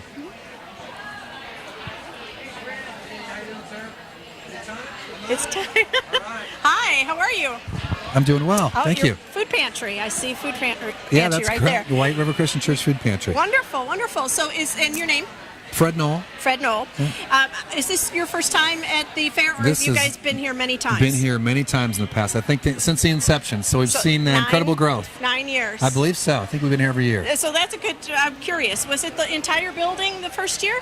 Do you know? I was don't curious believe about it that. was. Okay. I think they had maybe one exhibit hall, possibly two, but not nearly as large as it is this year, for Oh, sure. wonderful. So it's and we were talking earlier how this is such a great networking, where the food pantries work with, the different group. Everybody works Absolutely. together. Absolutely. So tell us a little bit about White River. How long have you been around, and who you service? Okay, White River Christian Church has a food pantry that's been around since 2005, and we service anybody in Hamilton County. So if it's a Hamilton County resident, they have to bring a photo ID and then 2 proofs of residency in Hamilton County, either a utility bill or some piece of mail, that's come to their home in Hamilton County. Okay. We have other ministries. We have summer lunch programs in 3 low-income neighborhoods. We have nursing home ministry, financial mentoring and assistance, some jail ministry, and a meal every Thursday nights from 5 to 6. So people are welcome. Meal. A hot meal, in our church, and we have a worship service on Thursday nights at 6:30. So people can come to the food pantry between 1 and 6 on Thursday. If they want to stay for a meal in the church, they can do that. If they want to join us for the worship service at 6:30, they can walk down the hall, grab a cup of coffee, and join us for church as well. Wow. So to qualify for food from the pantry, all they need is the proof of citizenship and the ID. Correct. The mail and the ID. Okay. Correct. Yeah. Wonderful. Yeah. Just a photo ID, and then 2 proofs of residency in Hamilton County. Okay. So. And you were talking. What were some of the outreach pieces you were talking about? We have summer lunch programs. So what is involved with that? Okay. Well, we have Super Stories Club, which is a literacy program that starts it off at about 4:45 on Tuesday nights in the summer. It's called Super Stories Club. Super Stories Club. Okay. And so we have Bible stories that the kids read in age-appropriate groups at 3 different neighborhoods. And then we bring a catered meal to the people, so we sit down and have dinner with them. And then we have 5 sack lunches for every school-age kid. Those are packed on Tuesday mornings. And then we deliver those to the neighborhoods and hand those out to the school-age kids in the neighborhoods after the meal is done. Oh, that's fantastic. So it's been a great way to get to know some people, in the community and build some good rapport. And then there's a lot of needs and other connections, that come out of that as a natural kind of organic way of communicating, God's love and the fact that Jesus loves them deeply and we do too. Yes. So if they wanted to participate in that or the Thursday night hot meal or whatever, what's the best way to they would need to register or just show up or? Well, there's 2 different venues. If they want to come to volunteer, that's one channel. If they want to come to receive, that's another. Okay. If they want to come to the food pantry, they can just come to our food pantry at 1605 North 10th Street. Okay. And bring their photo ID and 2 proofs of a residency in Hampton County, and then they can come and they can get food any Thursday from 1 to 6. Okay. If they want to volunteer, they can go to wrcc.org/food pantry. Okay. That's our website, wrcc.org/food pantry. Scroll down, there's a volunteer button. They fill out the application, then they'll get a background check form from a third party, and there'll be eventually they'll get an email that clears them for serving. And then they can have the outlines of the different times that we serve. Okay. And then they can choose one of those. Okay. So for the Thursday dinner table, they can just, again, go to wrcc.org. And if they go to local outreach, they can find the Thursday dinner table information. My email address is there, an information email. And now they can contact me through that venue, and then they can sign up to serve the Thursday dinner table. Wonderful. So, No Hunger Summer, that's also on the website. And Super Stories Club, all wrcc.org, local outreach, and then they can find all the information they need to get in contact with people. Fantastic. All Thank right. you so much. Well, thank you for having me. Thanks for talking. You bet. Appreciate it. Here you go.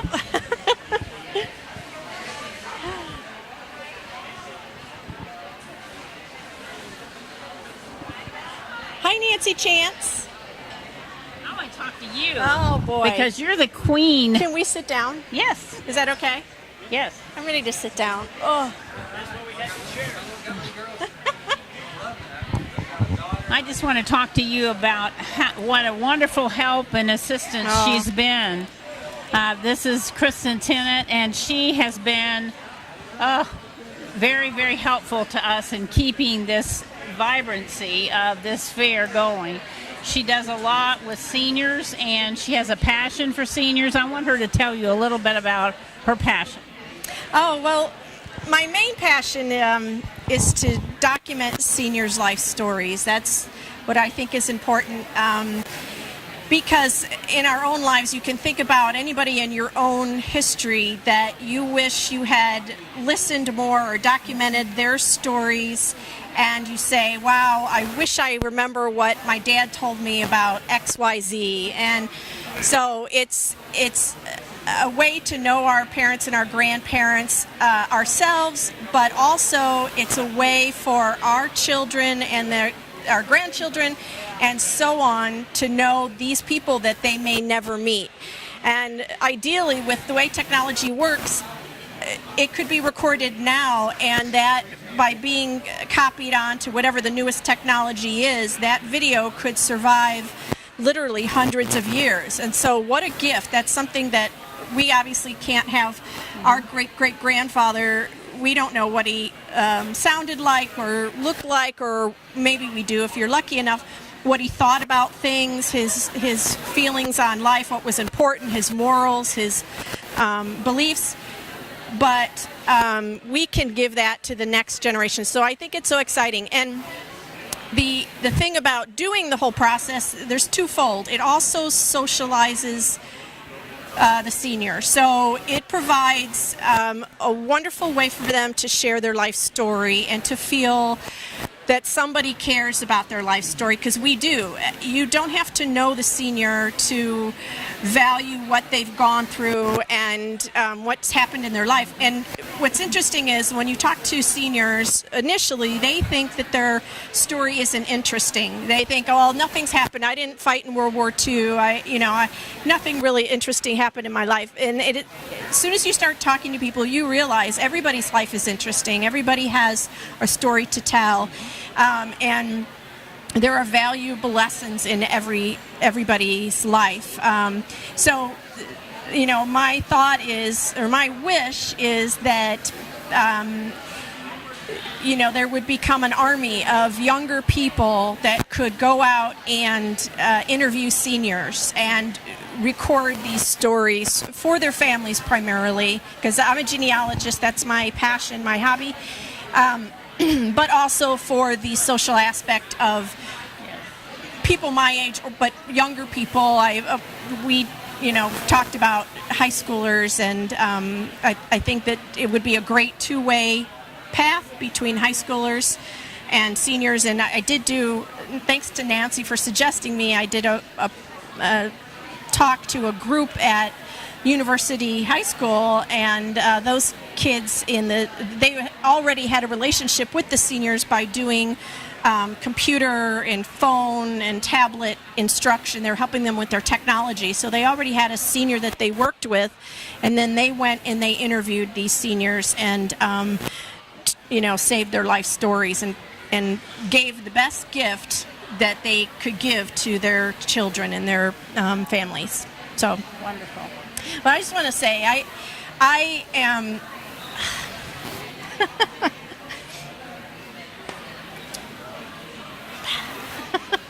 Nancy Chance has meant a lot to me since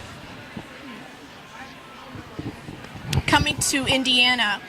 I moved here 2 years ago, and I went to, I think it was called a senior summit, something like that. It was a group of people. I got lucky enough to be invited by my ex, the man who owned my company I worked for, and I told him I wanted to work with seniors, and I got invited to this senior summit, and it was a bunch of services that provide services for seniors in Hamilton County. And I didn't know my luck. I happened to sit right behind this lady, Nancy Chance. Didn't know who she was. I didn't know what she meant to the community and to Hamilton County, and I had no idea of the reach that she had for helping people in this county. And I asked her some questions about creating a volunteer fair, and she said, hey, we have a fair, a resource fair. Let's tag on the volunteer portion. And so that started last year, and we're still trying to grow that. The goal is to try to make this fair also a resource for anyone who's looking for a volunteer position, to be able to come into this wonderful room and see all of these services in one place and be able to interview these groups and find the right volunteer position for you. So, you think things are by chance. It wasn't by chance that I sat next to Nancy that day. Absolutely not. It was meant to be. So, through meeting her, I've met the wonderful folks at Good Samaritan and seen everything they did. And besides this wonderful fair, if you've never heard about their Thanksgiving food drive and their Christmas food and gift drive, I don't know, you don't call it a drive, what do you call it? Distribution. It is an amazing thing to see. And I think when you are on the outside and you come in for the first time and see how things are run with Good Samaritan, it is the most organized, devoted group of people, because people are so loyal to Nancy because of everything that she does.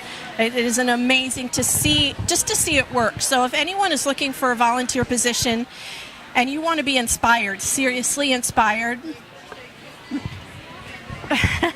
come and work. Just come and work one event with Good Samaritan and you'll be hooked. And when you get on the phone and start talking about Nancy Chance, you will find that 5 minutes gone by and you're not done talking yet, because you want everybody to know. This, I just want to say one thing. She's the first one to get here, and she's the last one to leave. Literally, you have to take the broom out of this woman's hands. Amazing. Bless your heart. So I just feel very lucky that I've met you guys. Well, we feel very lucky we met you. Have you got a contact you want to leave with the viewers for your, yes, like in case any young person or older person that wants to do your vision? Yes. Anyone that wants to ask questions on how to do it or anything, I guess the best would be my phone number from still an old Illinois phone number, 630-715-0135. And text me too, if that's easier. And I would love to come speak to any group about preserving life stories. Another possibility is that if a seniors group would like to interview each other, create pairs, I would love to come and talk to, how to do that. It's very easy with your cell phones these days, with these smartphones, and somebody will have a smartphone in the group. It's very easy to sit across the table from someone and do a videotape on your phone. You don't need fancy equipment anymore. It's amazing what you can do. Great. Well, we really appreciate you. She's taking us to a whole new level. Thank you for making me cry. She's a peach. Well, thank you, Kristen. Thank you, I'm going to let the next group come in. Okay.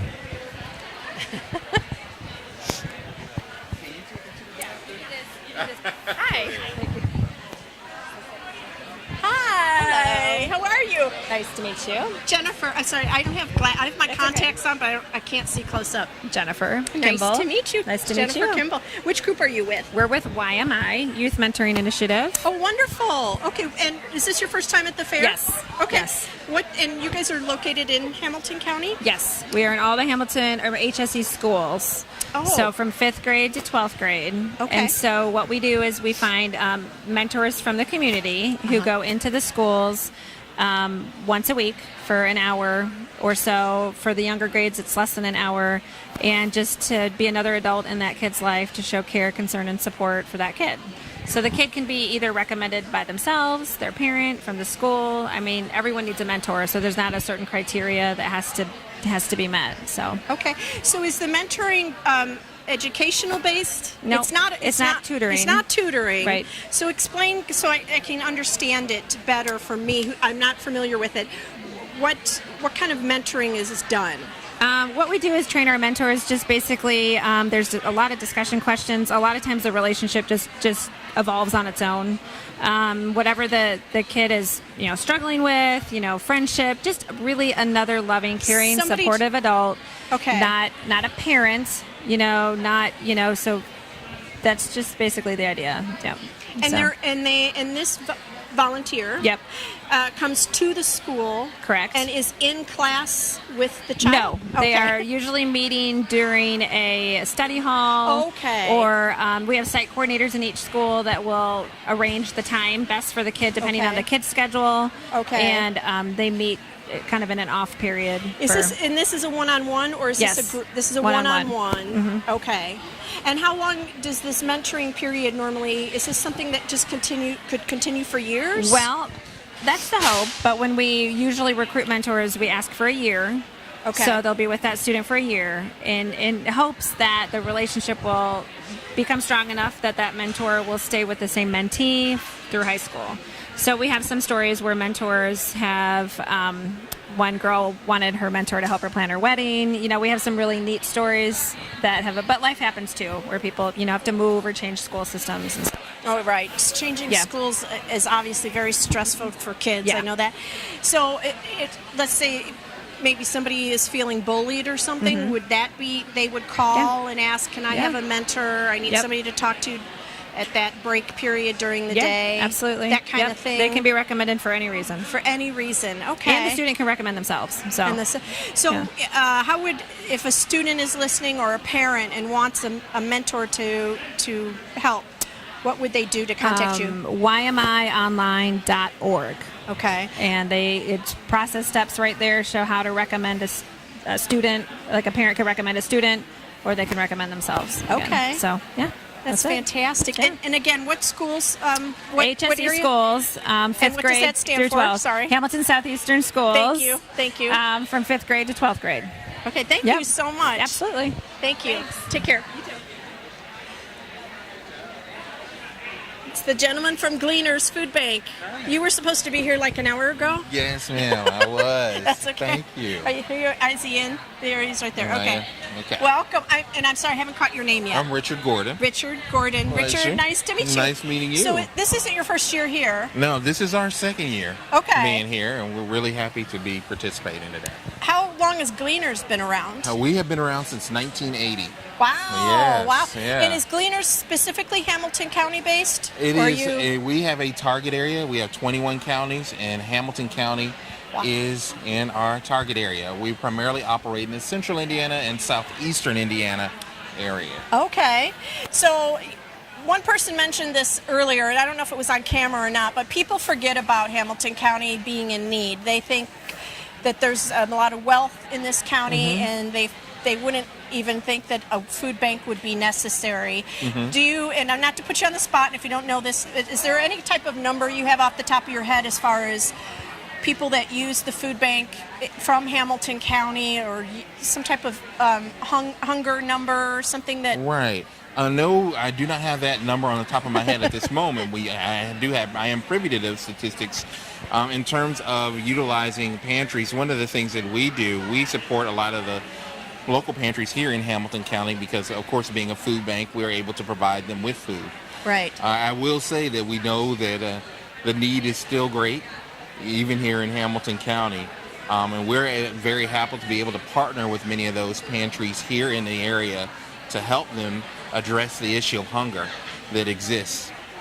We've also been doing SNAP outreach. I again mentioned in the SNAP outreach manager. Can you tell us what SNAP stands for? Sure. SNAP stands for the Supplemental Nutrition Assistance Program, which also is known as food stamps. Okay. Thank you. So yes, we are very happy to be a part of the state's outreach plan to provide service to help clients, or individuals rather, who might be interested in learning more about that program, learn about it, and even apply for it.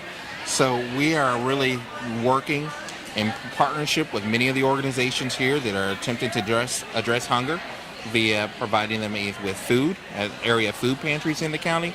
We even have been doing SNAP outreach at some locations in the community as well. So if people want to donate, do they donate directly to Gleaners? Can they do a drop-off at a location, or how do you get your, and do you work with grocery stores too? We work with a number of those entities. The best way for them, if they like to make a donation of some sort, is to contact us directly. Our number is 317-925-0191. And so you also work with grocery stores, correct? We do. Yes, we do.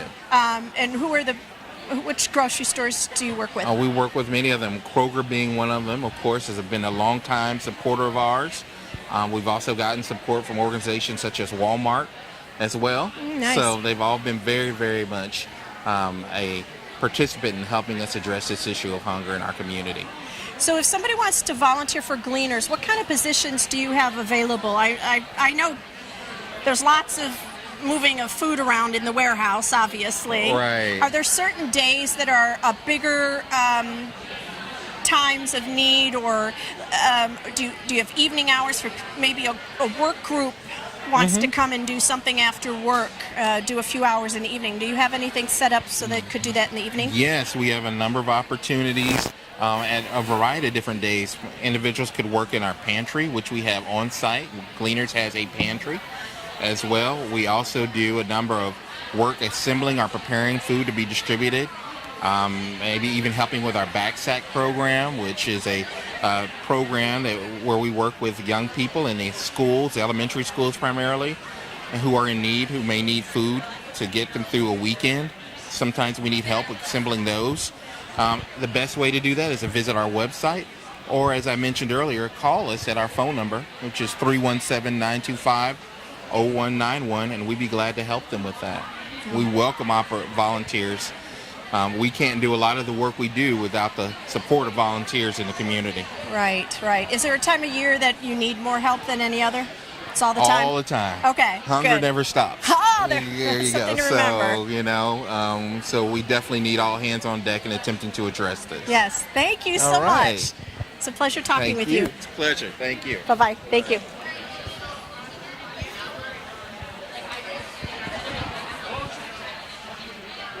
A break? Okay. Stay tuned, everybody, but we're going to take about a 20-minute break. 20-minute break, and we'll be right back.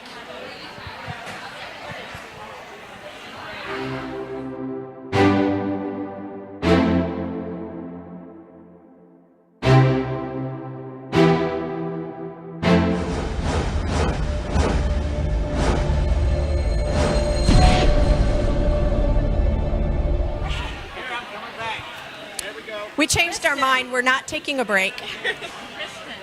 Hi there. Hi. I'll let her introduce herself. Okay. Hi, my name is Megan Reddy. I'm a senior at Hamilton Southeastern High School. I'm so excited! Oh my gosh, I have to ask you, yes, what brought you here today? So I'm part of an organization called the Link Youth Council, which is it's basically a youth advisory board for CICF and Legacy Fund, which are like endowment funds in Central Indiana. And we have $15,000 each year that high school students are allowed to allocate to whatever nonprofit organization that we want to. So we just got through our grant review committee, and we just allocated all that money, and we're looking to make our grant notifications pretty soon. So. How exciting! So how long has this group been together? When was this group formed? Gosh, I've been on the board for, this is my second year. I don't know how long it's been around, but it's been around for quite a while, so at least around 10 years, I would say. How many students are on the board? Yeah, we have about 15 students, I would say, each year, and it like rotates through because obviously students graduate, and we have new students come in through like the ACTS program, which is an extension of Purdue. Fantastic. Yeah. So this $15,000 of grant money, you distribute it in different avenues each year. Right. So Yeah. what are some of the ways that you've used the money in the past? Yeah, so last year we donated to the Boys and Girls Club. We were able to do a site visit. We got to see how they were going to be using the funds, meet some of the kids, talk to the director, and it was a really great way to like really see how that money was going to be impacting people in our own area because it's all Hamilton County based. This year we had Mrs. Chance come in and present to us about the Babes Board and what their program is. So maybe we'll be getting them some money this year. Yes. We've donated to lots of different causes, so like environmental causes. We've done some Trinity is a clinic that we've donated to as well. Food pantries. We've done kind of all of it. I think the food pantry project was one that was really cool. We got to donate to their refrigerators. So a couple years ago we were able to provide them with refrigerators in each of their pantries so that they could actually now store meat and That's and handle fantastic. meat. Yeah. That's fantastic. So the first thing that comes to mind, many things come to mind, but one thing is that you guys are getting to go out into the community and learn about all these different services that are providing great things for Hamilton County that you may not have known about. Oh, no. And you're learning at such a young age what great work is out there. It's people don't really realize all the wonderful people that are in our county doing things every day. It's kind of under the radar. We just don't really think about it, right? And especially as a high schooler, I know you have other things on your mind. You have studying, you have a social life. I get that. And so I obviously Nancy's very impressed, I'm sure. I'm very impressed. Anybody watching is impressed with what you guys have taken on. That is amazing. So the $15,000, how did you get, this is a grant that you get from? Legacy Fund. Legacy Fund. Yes. Okay, so Legacy, did you meet with Legacy and tell them your idea? How did this get started? To be honest, I don't know how the board started. I think, like you said, it was just to get kids like involved in the community, and so that we know that there's so many great organizations. Like even if you know great people, there's so many different organizations that are out here, and like you said, it's a great opportunity to be able to learn about that at such a young age. Yes. But we actually, so when I started as a sophomore, it was actually $10,000, and by the time we got through our grant process, Legacy actually surprised us and said that we had 15 because they really liked the way that we were utilizing our funds, and I guess they were impressed with the way that we were going through the grant decision process. Do you get to meet with the Legacy folks every year to talk about how the distribution went, and they get feedback and get to a little bit. So we have 2 co-chairs that are on our board. I serve as one of the co-chairs, and then Luke is another one. And one of the co-chairs also serves on the Legacy Fund Grants Review Committee. So that's much more than 15,000 to say the least. So I'm able to serve on that committee as well. So I see how our parent organization kind of makes their allocation, how they allocate their funds and stuff. And then at the end of the year, once we've decided how we want to distribute our $15,000, we have students present to the board to approve them as a final before we actually send out applications or send out notifications and stuff. Yeah. Fantastic. Yeah. I'm so impressed. Thank you. So, I don't know if Nancy told you, last year we started a portion of this fair we call the Volunteer Connections. Okay. And no, the I'm goal not familiar. the goal was to try to put in one place all these wonderful services where people from the community, from high schoolers to seniors, could come and explore the different volunteer opportunities and pick the one that's right for them and have it all in one location. Yeah. Right? It's great. That is awesome. We would like more high schoolers to come and take Yeah, advantage for of that. If you could give me a pointer on how to get more high schoolers here. Absolutely. So the way it works at Hamilton Southeastern and also at Fishers, Carmel, any of the high schools that are in the area, we have different organizations, right? So you'd have NHS, Student Council, Key Club, and a lot of those organizations function off of a point system. So for Student Council, you need to have 10 points per semester in order to be an active member. And so to get those points out, our advisors, our sponsors are the ones that are sending those points out constantly. So if you were to contact any of them, and their contact information is always on the school website. High school website. Yeah, and you can even find, I serve as president of our student council at Hamilton Southeastern, and you can find even my name on there, and it's not, figuring out the nomenclature of how the email system works and stuff, it's not too difficult. So you can always reach out to any of us, and we would be more than happy to redirect, to send it to our members so that they're able to volunteer at any of these organizations. Yes. Yeah. I heard a little feedback that said that the time of the year, the fair, it's in spring, and now our fair is a month later than last year. Last year we were at right between all the spring breaks. Yeah. This year we're after, but when you have the president and the vice president of Key Club and the Honor Society and etc. for next year, are they assigned by this point in the year? We have elections going on right now. So NHS elected their officers yesterday. Okay. Student Council will be doing it on May 14th. So they're all coming up. Okay. So the best advice that I could say, because the career fair is in May, you're going to hit a lot of finals and then summer vacation, AP exams, and it's quite a hectic time. Yes. Most of our members also already have our points done by now, so there's not as much of an incentive, unfortunately, for them to volunteer in the community, and they're hard-pressed for time. So the best thing would be to contact advisors so then they know for next year this is a point opportunity that we can send out. And this is something that we should keep on our radar type of a thing. So I once heard about, and I can't remember what high school this was. I might have been University High School, where they would have, no, actually it might be Carmel, where they had in the cafeteria before or after lunch, they'd have some non-for-profits come in and set up tables, and they could visit the tables. Okay. Have you ever seen anything like that? I don't know that Hamilton Southeastern's ever done anything like maybe that. not. Yeah. So maybe you and I should talk, and maybe we could look at that Absolutely, idea. yeah. Because maybe in the fall, so this is actually something I've been wanting to ask. When somebody's looking for service hours, where do they normally go? Emails from our sponsors. Emails from your sponsors. Because And most time sponsors would be is a teacher. So the teacher that's in charge of the club. Of the group. Yes. Okay, so we need to be talking to the sponsors of the group to say, here is a non-for-profit that needs volunteers. Exactly. They need to get on their radar. Right, and the reason for that is because as a student or as a member of these clubs, I have to use point opportunities that are provided by a sponsor.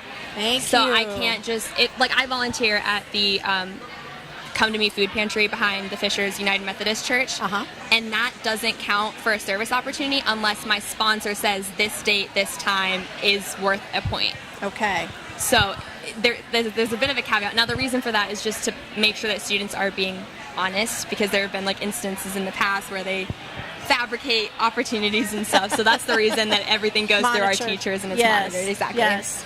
Well, thank you. That gives me a really kind of good direction. But I would love to, talk with you sometime about connecting more with the high school community and getting them more in touch with volunteering, with all the wonderful groups that come here. Yeah. And there's a huge push now, not just for clubs. Like, it used to be just service-based clubs was the only time that community service would really come into our schools. But we have new classes like Innovations and Lean In that are they're almost more of organic classes, if you will. So it's really teaching life skills rather than just something you would learn in a textbook. So they focus on, so like Innovations, for example, is focusing on whatever your passion may be. How do you make it, how do you grow it so that's something meaningful? How do you make an impact on your community? It's things like that is what those classes are teaching you. So even reaching out to the teachers that are in charge of those classes, that teach those classes, would be a great way to get students involved. Thank you. And so the one question I have for that is, because this is the deterrent I had heard, is that teachers have so much they have to teach within a certain period of time. Are these classes different? They don't have that agenda that they have to teach within that parameter so that they could be more open to outside? Yeah, their agenda's a little looser. Okay. It's meant to emulate a college class. Okay. So it's a little bit more up to the discretion of the teacher rather than administration. So maybe going to the sponsor with a specific project that has parameters, that has a start and a finish date would be advantageous. If any of our non-for-profits wanted to go that route, they need to kind of organize it before they present it to the sponsor. Yes. And getting some sort of a liaison that's between the high school and you guys would be great as well, because one, you're providing leadership opportunity to a high school student. Yes. And two, you would be getting a direct connection and they'd be able to pull strings the way that you need them to. Yes. Yeah. Wow. You are just inspiring. Oh, thank you. I learned from the best. Can you bring some more of you in? Yes, I hope to. Hopefully that we'll be able to bring some more Link students. And next year, if you can, definitely bring more and and encourage your high school friends to go to the tables and network and learn about these other areas. Maybe your legacy money will find their way to some of these other non-for-profits. Yeah. Thank you so much. Thank you so much. It's a pleasure to meet you. Absolutely. You're a wonderful, wonderful girl. Oh, yep. You ready, Freddie? All right. Hi, you. Hi there. How are you? I'm good. How are you? Nice to Excellent. see you. Nice to see you too. So, for everyone watching, can you give your name and which group you work with? My name is Linda Withrow, and I'm the director of Hamilton County Kids Coats. Wonderful. So, Kids Coats has been here before? Yes. And how many years do you think? Oh my gosh, at this fair? Yes. We were at the very first one. Oh, I was just asking. So in the first one, it wasn't the whole building, right? It's grown to the whole building now. It's awesome. Yeah, it's fantastic. And it is well attended this year. I am really impressed. So getting the word out. That's 100%. our, obviously, Good Samaritan, and we have a young lady, Jordan, who's helped with social media this year. So that's, she's done a good job. But without Joni and Jim, and Nancy, of course, they work hard to promote this fair. And also, it's a Herculean task to put it on. And so I remember the very first time I came here, I didn't realize how I would benefit as a provider. We provide winter wear for families in Hamilton County. And then I started connecting with all the other people that provide things for families in Hamilton County, and I realized they need to be at our giveaways. We need to connect families, and so we do the same sort of thing as this on a much smaller scale. Yes, but it's basically the idea is to provide warm coats for families that need them, and then provide prayer time and for spiritual uplift if families want it. I didn't know that. If not, they just go straight to the hospitality area that also includes the resource fair, which we are now calling the Opportunity Village, where families can get connected with opportunities in their community. So wait, this fair that you're talking about, it's part of Kids Coats. Oh, it's part of Kids Coats. And when does that happen? That's in November. Okay. So it's the first 2 Saturdays in November. In July, there's an event called Tools for School at the Merciful Help Center, and we start signing up families at Tools for School. Okay. So tell me how Tools for School works and how do you qualify? How do you find out about it? How do you get info? So that is through the Merciful Help Center, and it is for Hamilton County families. They would apply online. There's at mercifulhelpcenter.org, and then they come and they'll get backpacks, school supplies, books, and then they come to the cafeteria where there are shoes and socks and underwear, and then the last stop, second to last stop, are lightweight coats that we pull from our donations. They don't qualify as a winter coat. You can't really wear a hoodie as a winter coat, although some students do. You should not.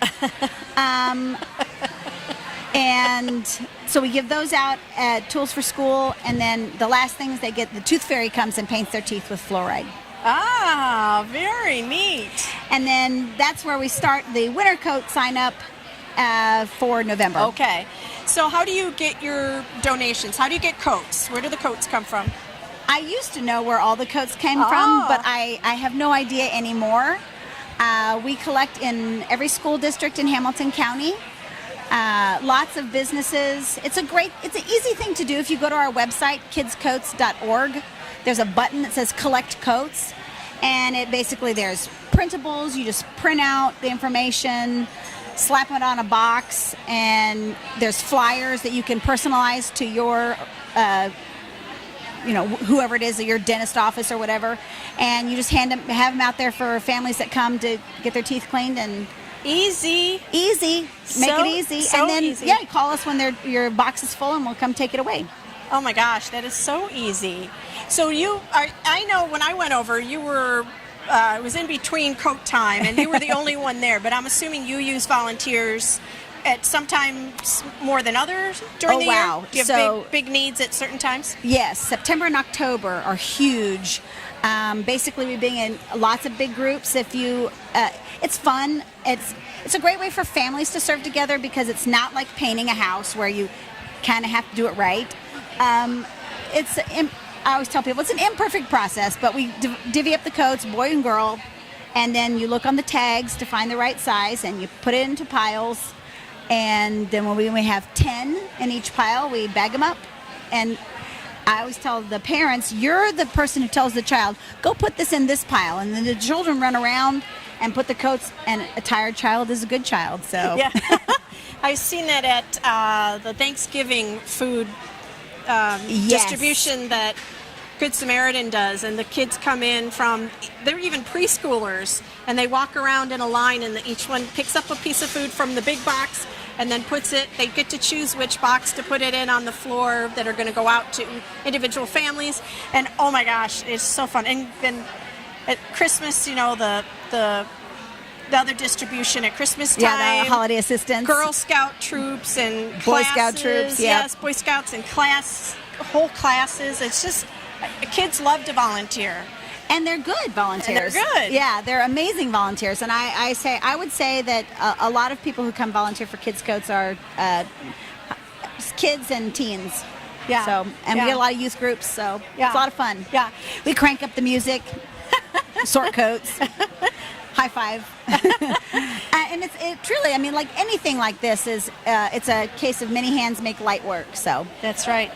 So if somebody just wanted to drop off, like they had 2 or 3 coats, could they come to that location that I met you at? Or do you have a drop box or no? So if you go to the website, it says Collect Coats. Click on that, and there's a list of where the locations.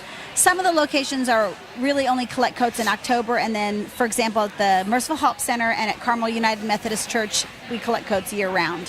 What about mittens and gloves and hats. Do you take all that too? Oh yeah, anything to do with winter. Winter. Yep, winter wear, hats, mittens, gloves, boots, snow pants, and then coats. Okay, wonderful. Yeah. Wonderful. Scarves. That's right.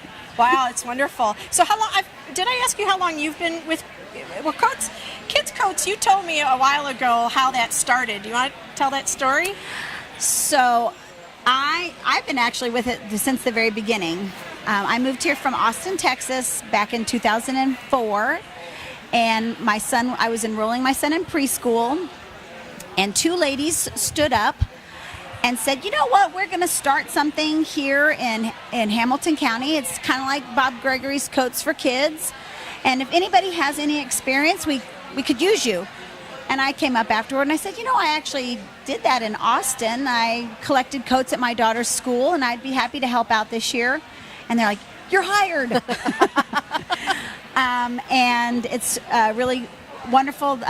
Patty Lindley is one of the big, she started the program, and we are now turning into a nonprofit, and she's back involved to help. Her husband is on the board, so That's it's fantastic. kind of exciting. And how was Nancy Chance involved? What was that Oh my connection? gosh! Well, she was the original.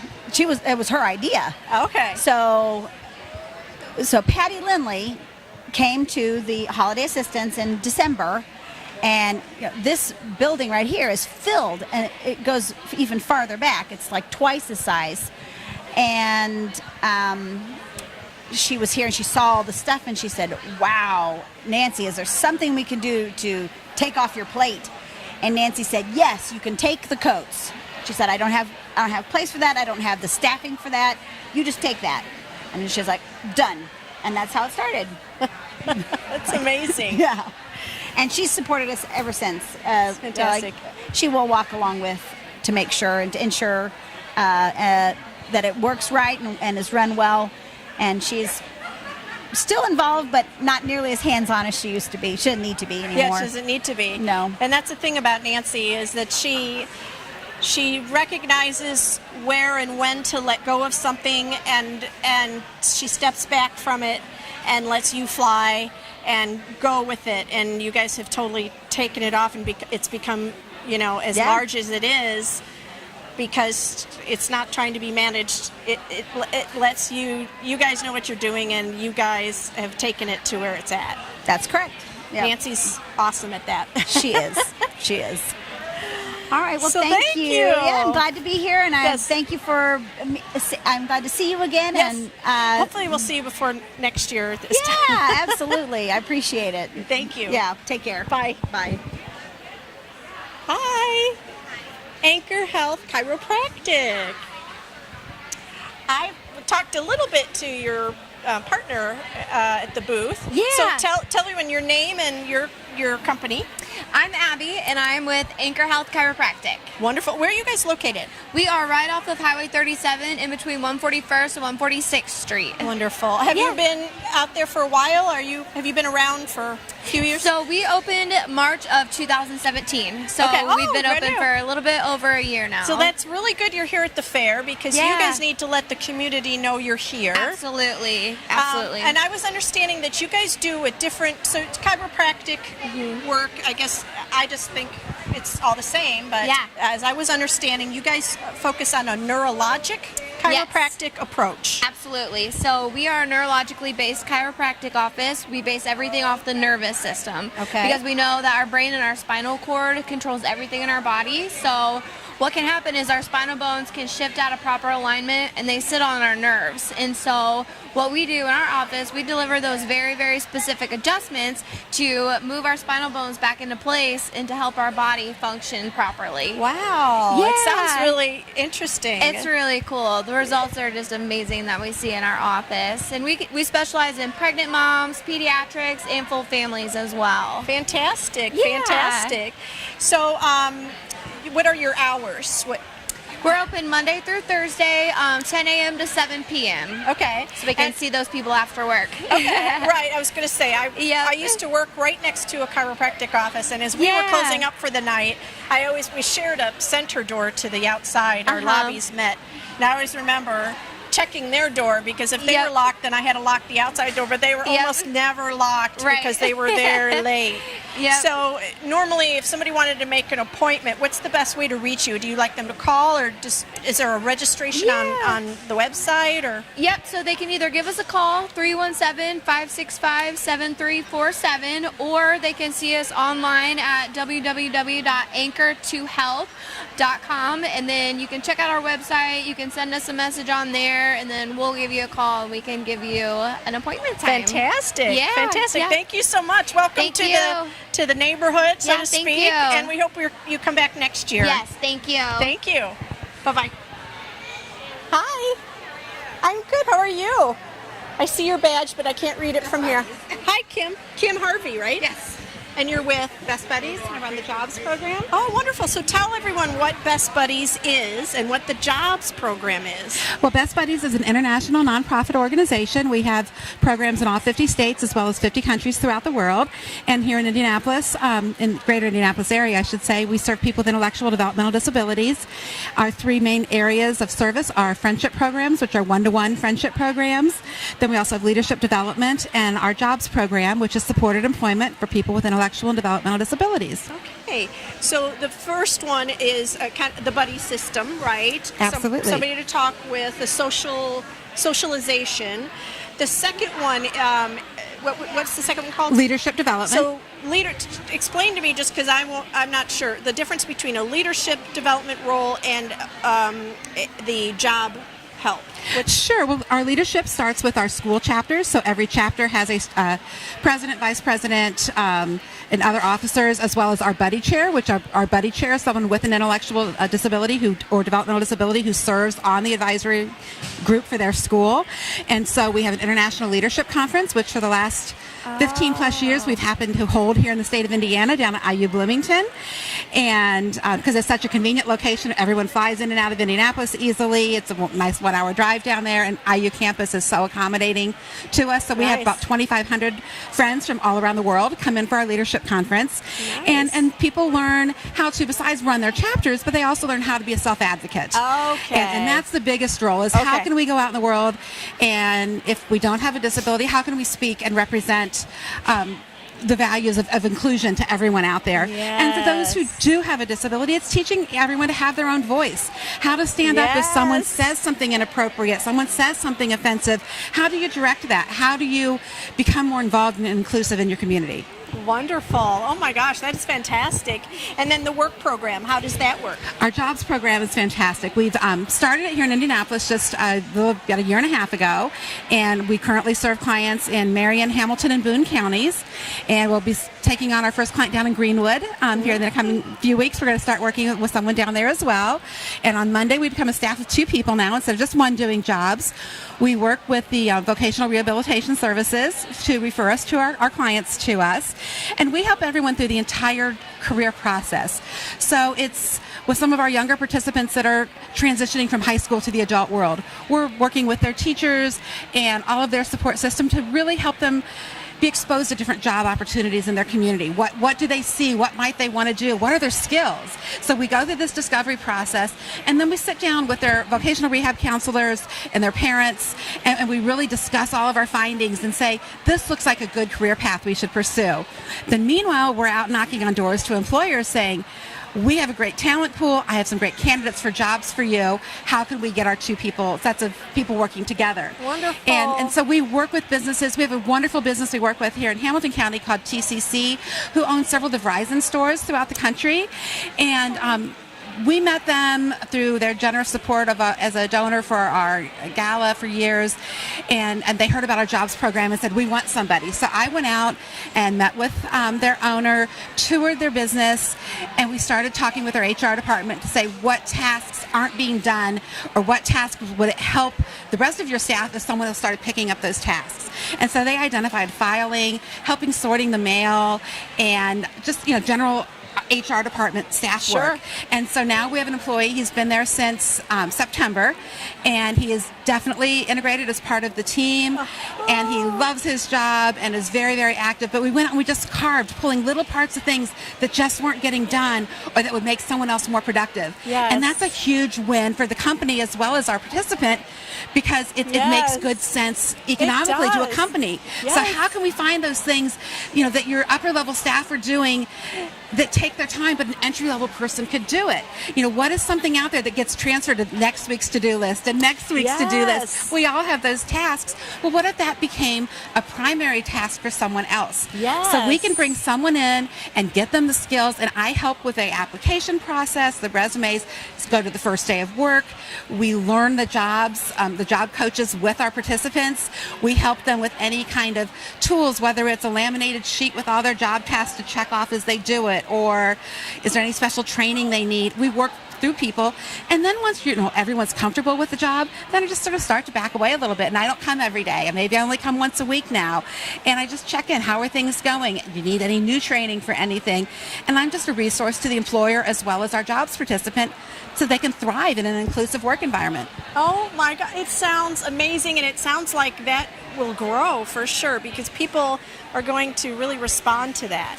It is growing, and Indiana is in such a terrific position of having such a low unemployment rate, and there are so many businesses looking to hire people, and they realize there are not that many people looking for jobs as there were a few years ago. So they're looking for a new talent pool, and people are finally discovering the disability community as that resource of a pool of people they have not tapped in the past. 84% of people that are adult aged, working age, that want to be employed with a disability are unemployed. Wow. 84% unemployed.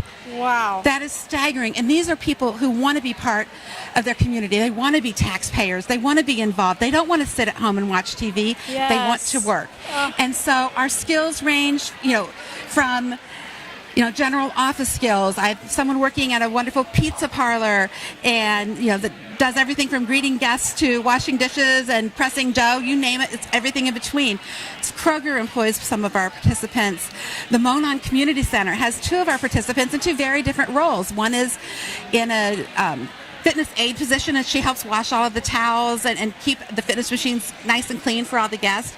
And our other person is finishing her training, which she has been doing that, but she's now training to work the front desk. So she's scanning in all the members when they come in and knows half the membership by name. So it's so much fun, and our community is so open-armed of welcoming our people in once they know that we exist. If there's a business out there that's watching right now that might want to participate with what you're doing, what would you tell them, or what would you like to say to them? How would you like to invite them? If you were thinking about it, it means you have an open mind and an open heart. That's the first place to start. So look us up online, bestbuddies.org/Indiana, and you can come right to our Indiana website, click on jobs, and we are right there. And we will come out and meet with you, learn about your business, see what we can do to help you. And that's what it's all about. And what about volunteers? What would you say to a volunteer base out there? Somebody's looking for a volunteer position. Mm-hmm. What kind of volunteer roles do you have that are needed to be filled right now? Within Best Buddies itself, a lot of our volunteer needs are event-based. So we just had our Friendship Walk where we had, I think 75 volunteers for that. But next is our big leadership conference, which is in July in Bloomington. And this is for a long weekend, July 20th through 23rd. We need people here in town at the airport to welcome all of the guests, to get our people to gather their luggage, make it to the bus, and then head down to Bloomington. We need 150 people to work one-on-one all day Saturday and Sunday that weekend as a speech coach. You are helping someone in that leadership program to tell their story. There's a whole series of exercises in it, so we go through and we write a speech. We learn to give someone their voice. And that was when I experienced that for the first time as a volunteer. That's what had me totally committed to this organization. It is such a privilege to be able to help someone find their voice and share their story. And so we need we're looking at over 200 volunteers for the entire conference. But if people can spend that Friday, Saturday, and it's in Bloomington, so if you went to school down there, you want to relive some old memories, we'll put you up in the dorm. We'll give you some great food on campus.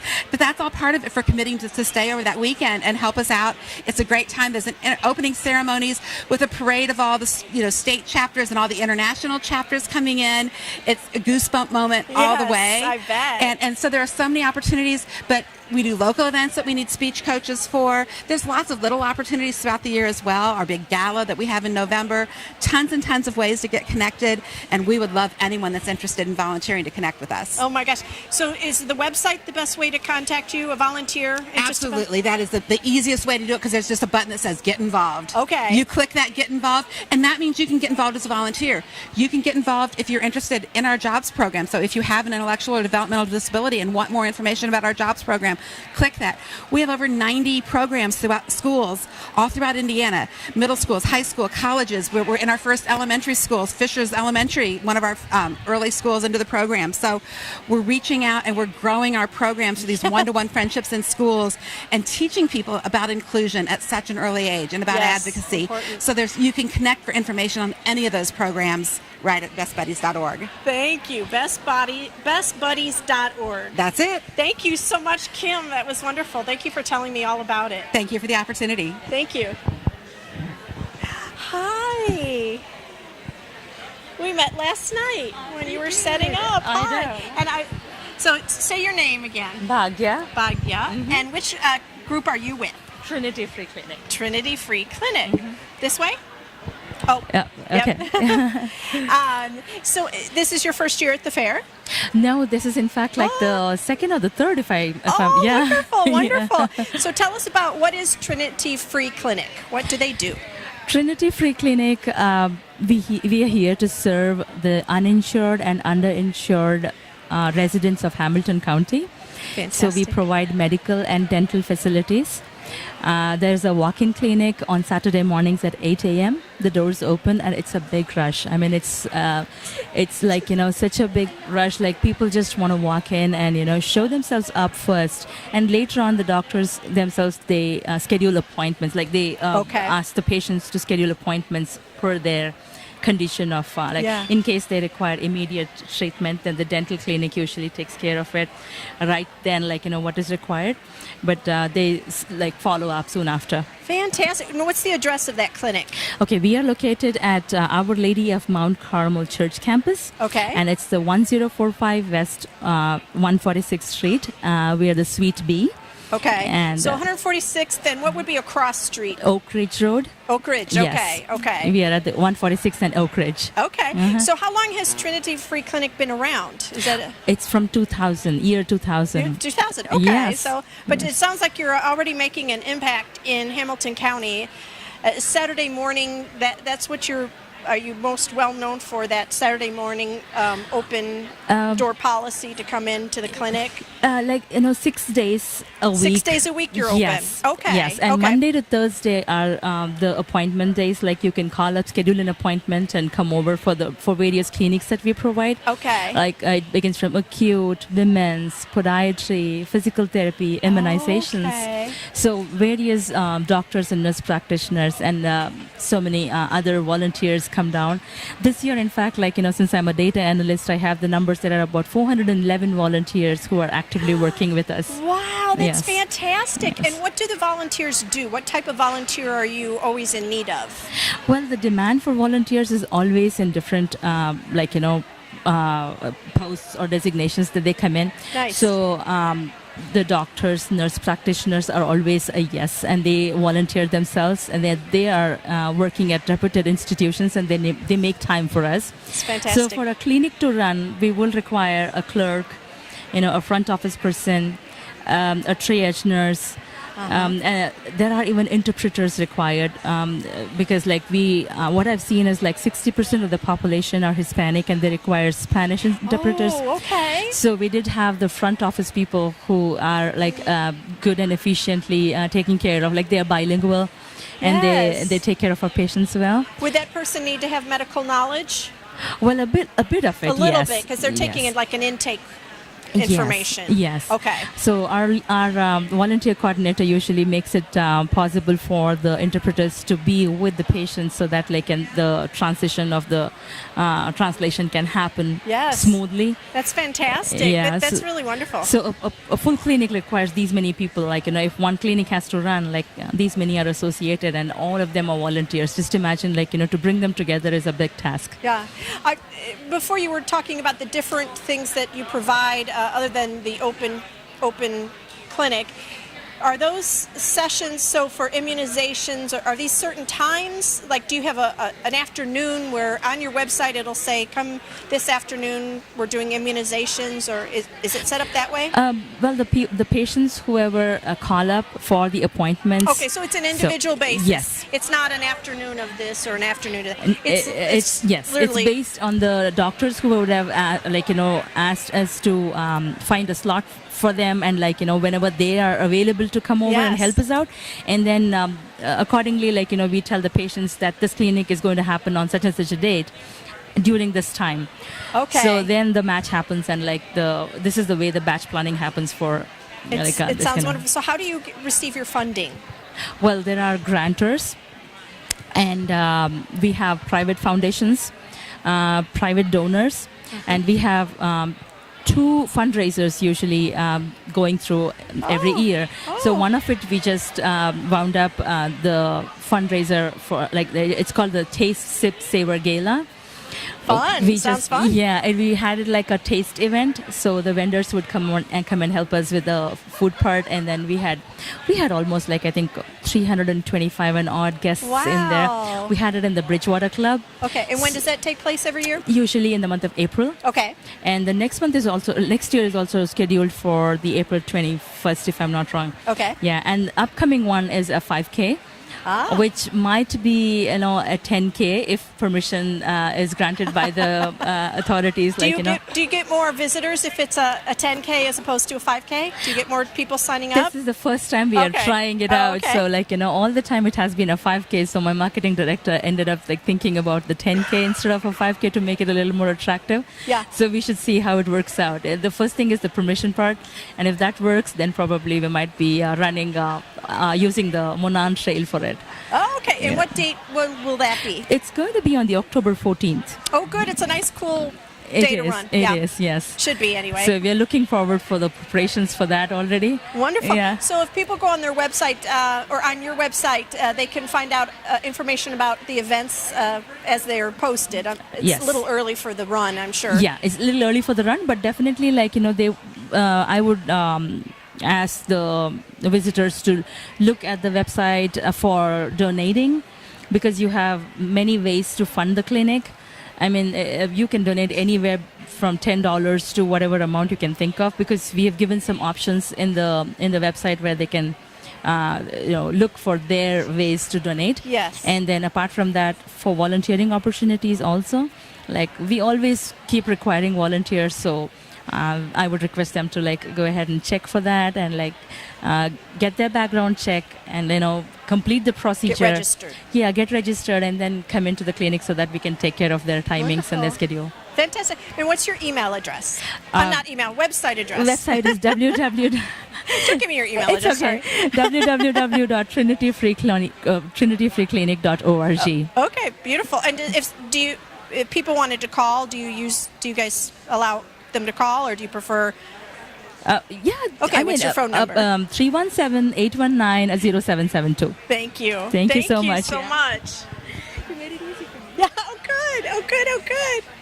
Oh, Prime Life. Hi. I was actually just at your facility last week promoting the fair at your lunch. You guys have the lunch on Wednesdays, Yeah, and then we you have- allow a speaker to come real quick and address the group. So it was fun being able to tell everybody about, coming to the Caregiver Connection section. I was promoting that. Well, so. this has been a great success. So apparently you did a good job promoting it. Thank you. It's a lot of fun to promote because it's such an awesome fair, and we'd love Good Samaritan Network, so it's so great.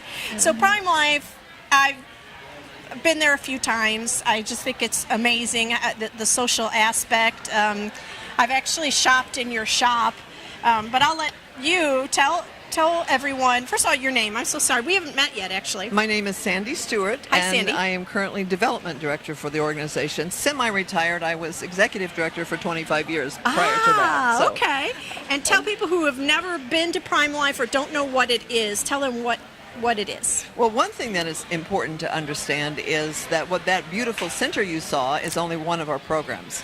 The Prime Life Enrichment Center focuses on wellness and fitness. We have an indoor pool that's kept at 87 degrees, an indoor walking track, a number of educational and social activities, a lot of clubs, support groups, bereavement and caregiver support. We have a hot lunch there every day. On Wednesday is the day that we tend to have programs and speakers come in. Okay. I saw aerobics going on that day, or dancing, some type of dancing class. And aerobics. We have all levels of classes, from just very basic chair exercise to high impact aerobics, and the same in the pool. They start from getting your feet wet, which is the mildest, and goes to just advanced aerobics. So something for everyone. Yes. We have all levels, from very frail to very independently active. Mm-hmm. We're not a daycare center. We are an activity center. But again, that's one program. We are a full-service agency. We've been serving Hamilton County since 1977. And we provide services in the home, which include assistance to the homebound, respite, attendant care. We provide transportation. We have a full-time social worker on staff who is able to respond to crisis situations and really assist with about anything. We are the ship site for Hamilton County. We're giving away ship pill bottles today.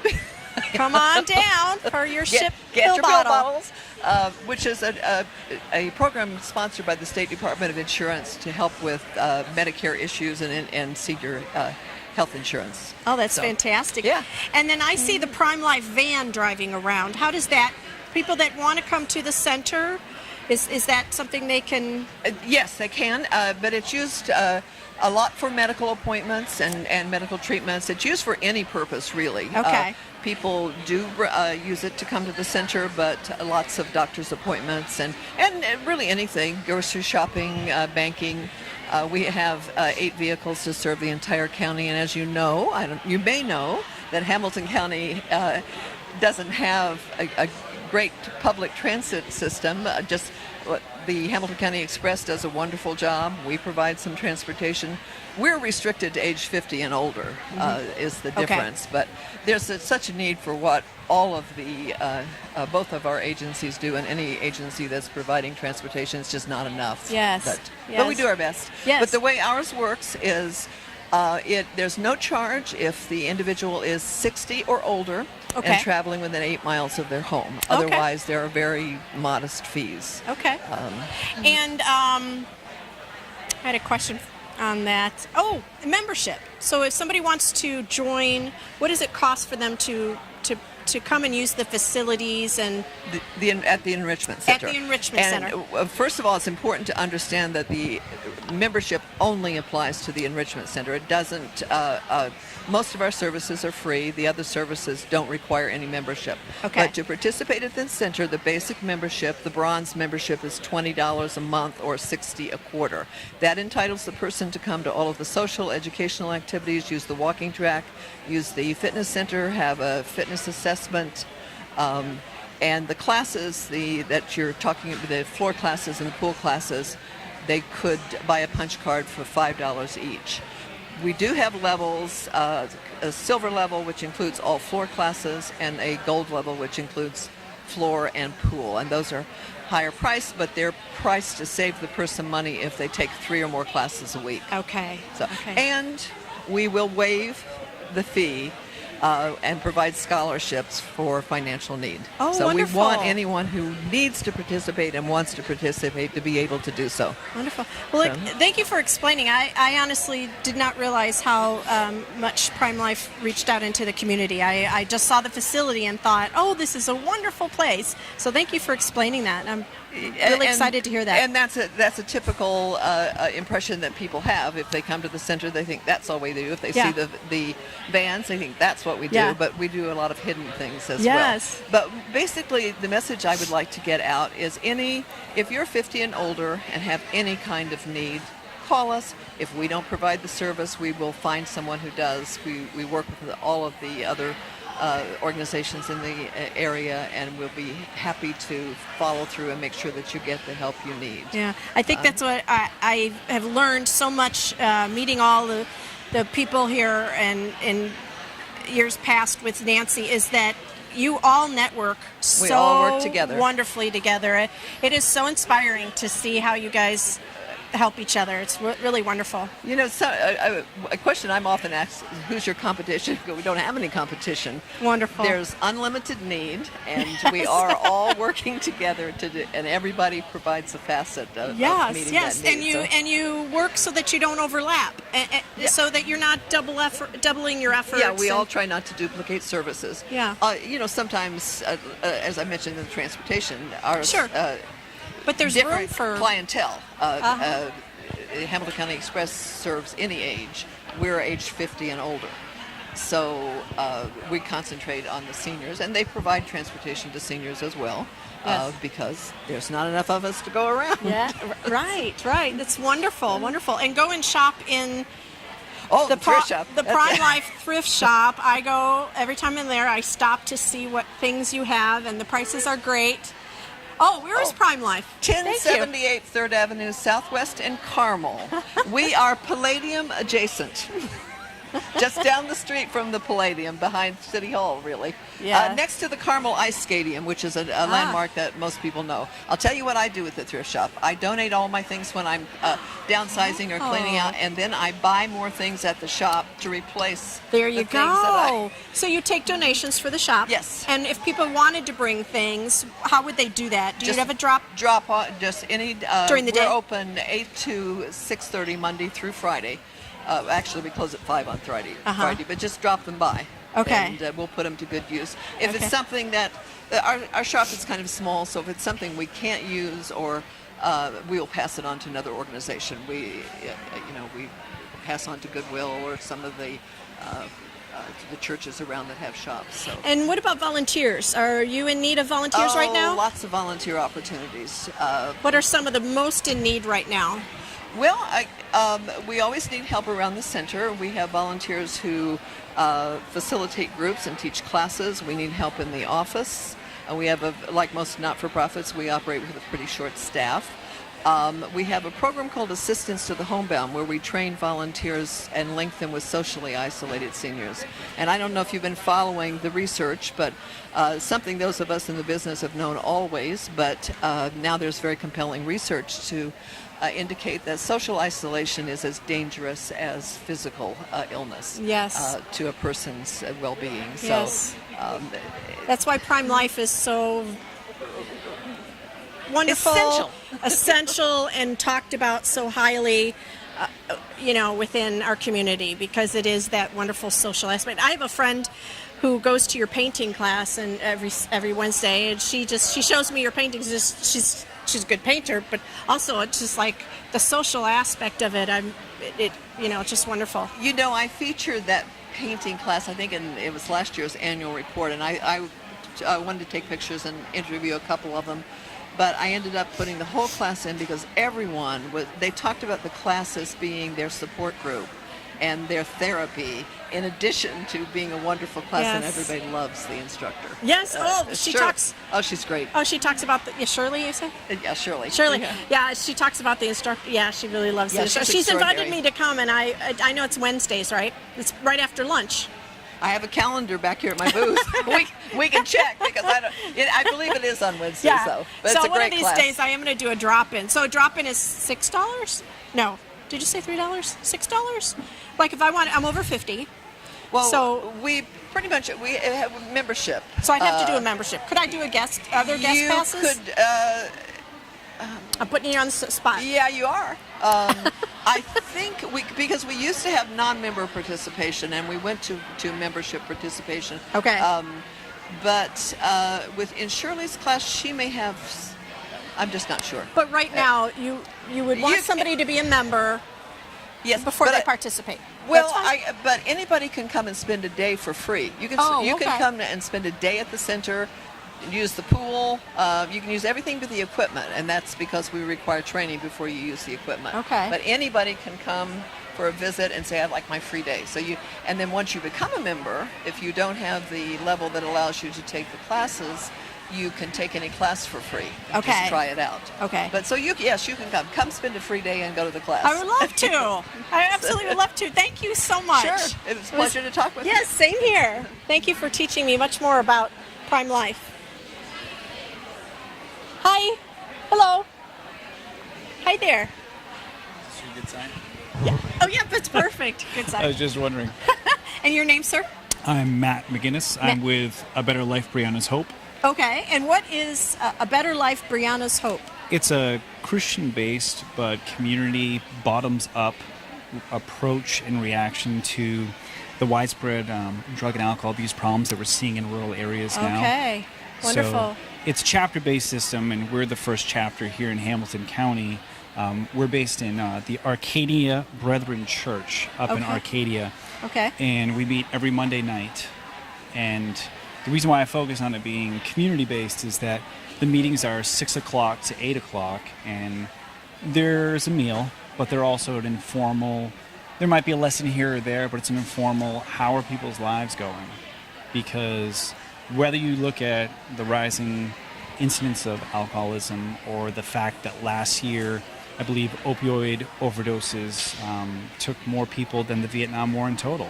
Oh. And you see these things, but how are you going to react to it? And there's no real top-down solution. So you hear these stories, and while many of the stories are similar, they're all individual. And sometimes a meeting might be 2 people, sometimes a meeting might be 10 people, but you're trying to reach them and keep them from using again. Right. So, do you actually head up a meeting yourself? Are you? Yeah, I facilitate the meeting that is at the Arcadia Brethren Church. It is Christian friendly. We have a couple reverends. I call myself the layman. I'm just the guy from the bullpen who goes there to make sure that the food's there and that we can direct conversation in certain ways. So, if somebody is hearing you right now and thinks that, wow, maybe I'd like to go, but I just am unsure, what could you tell them to make them feel a little bit more comfortable about coming? Well, we make the joke probably once a session, this is a judgment-free zone. I'd also say that we don't just have folks who are struggling with addiction or overcoming. We welcome folks who've been clean for years. We also welcome people who they might be very close to what you described. A common call that I've received is, I'd like to come because there's an addict in my household. I'm trying to get my spouse to clean up. I'm trying to get my child to clean up. And why we encourage them to come is we want them to come because they're going to hear things for how you get somebody to make that first step. Because if you just drag somebody through the doors to come in, they're not going to get clean. So we talk to them to try to give them tools to help people. And then likewise, if you've known people who've been addicts in your life, that you end up sharing that burden. So we work with them of getting that off their chest and living healthier lives for themselves. Are they is that in the same discussion? Is that all together, or do you create a separate? So it's all together. It's all together, and we say to folks who have small children and they're worried, well, I don't have anybody to watch my kids for an hour or for 2 hours to show up. We do have entertainment for small children as well who can be in a separate room.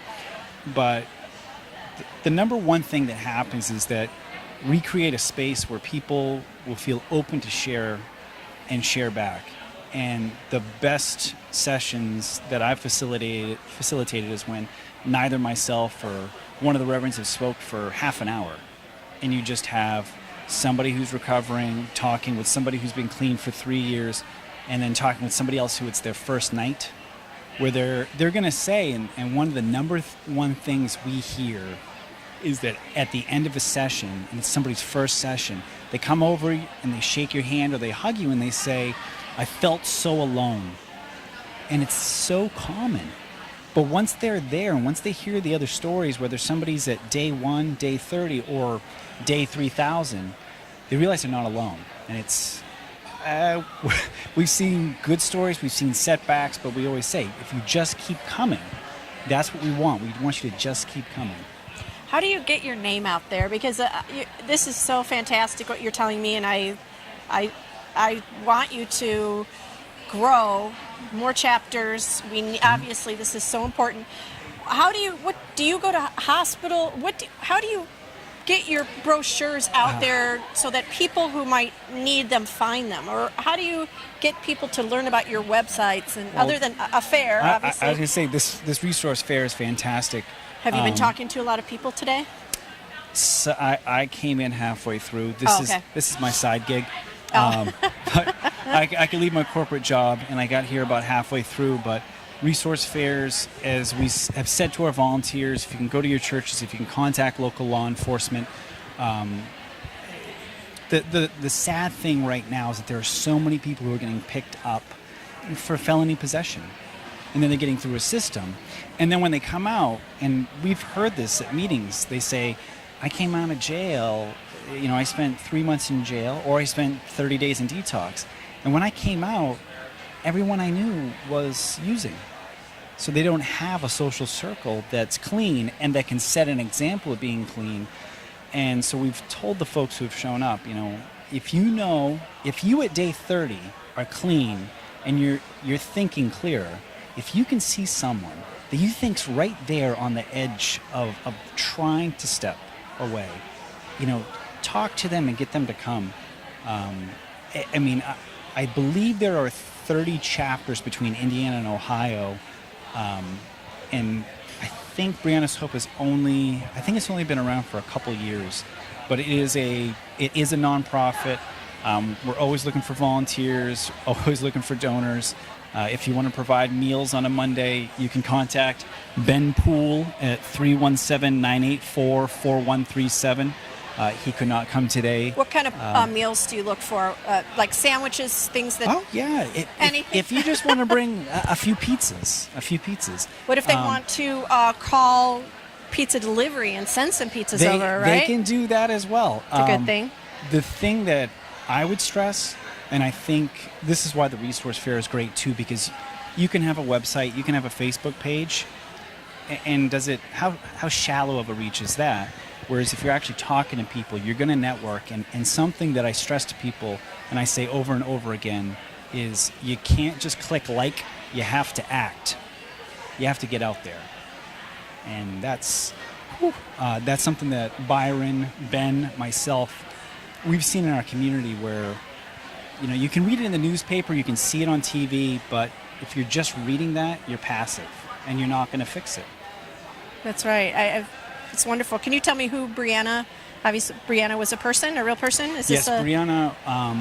She was a lady who used, and she went missing, and they spent a few days looking for her, and they found her. They found her dead, and on her was a prayer. And at every Brianna's Hope session, either at the beginning, at the end, and maybe in between in a transition, you read that prayer that was found on her. What prayer was it? You know what? It's not from the Bible. It's just something that she had, probably going from church. But it's one of those prayers that that nobody's perfect, but that you're trying. Okay. Thank you so much. Oh, I wish you so much luck, and I definitely would like some of your brochures. Okay. Pass on. Thank you so much. I'll be over to your table. Thank you. I'm ready. You don't need a break? Well, I'll have a little sip of water while you're... Okay, great. How are you? I'm fantastic. Look at How that are you? friendly smile. Oh, thank you. Hi, I'm Steve. Steve Dillon. I'm Christine. Hi, Christine. Oh, you're with Goodwill? I do work with Goodwill. Oh, wonderful. Yes. Now, what is the Excel Center? Well, the Excel Center is a second chance adult high school designed to help adults that did not graduate in the traditional school to get that much needed diploma. Which is, now this is a subcategory or subgroup of the Goodwill Yes, group? 8 years ago, Goodwill opened up the first Excel Center downtown Indianapolis. We are a charter high school, so Goodwill decided, we think we can have a high school, only let's have a different high school. Let's have one for adults, a second chance school. And so the state approved their first school. We didn't know what to expect. We had 2,000 students sign up. Fast forward to today, we have 13 schools in southern and central Indiana, 2 in northern Indiana, and we have schools in Texas, Tennessee, Arkansas, soon to have 4 schools in St. Louis, Missouri, 1 in our nation's capital, Washington, D.C., just a couple blocks from the White House. So it is an idea that is definitely catching on, and it's a much-needed idea. That is fantastic. So when you say students, are these could be adults that have been away from the school system for a long time? That's the majority, or are these kids that might have just dropped out a couple of years ago? Yes to that answer. Both of so that. My school, each director, which is a fancy name for principal, decides whether or not they want to take students under 18. And as long as I have 51% of my students that are over 18, then I'm still meeting my charter. So here in Hamilton County, I take students that are 16 and 17.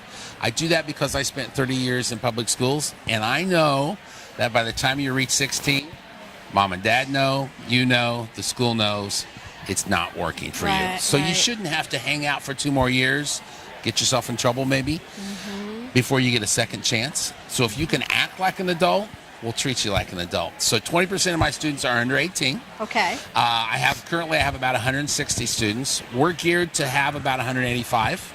We have 13 staff members that help our students meet their goals. Half my staff are teachers. The other half are coaches. Those are our counselors. So our coach ratio to students is about 1 to 50. Traditional high school may have 350, 400 students on their coaching load. Okay. And so we're there to help get those barriers out of the way that caused you to maybe drop out the last time. And just for people who don't know how the program works, what's the structure like? When do people meet? When do they come to, would you call it class? Yeah, great question. Is it evening or? We don't do evenings. Okay. So what we're doing right now is, and we have had evening classes, but we just don't have enough students to support that right now.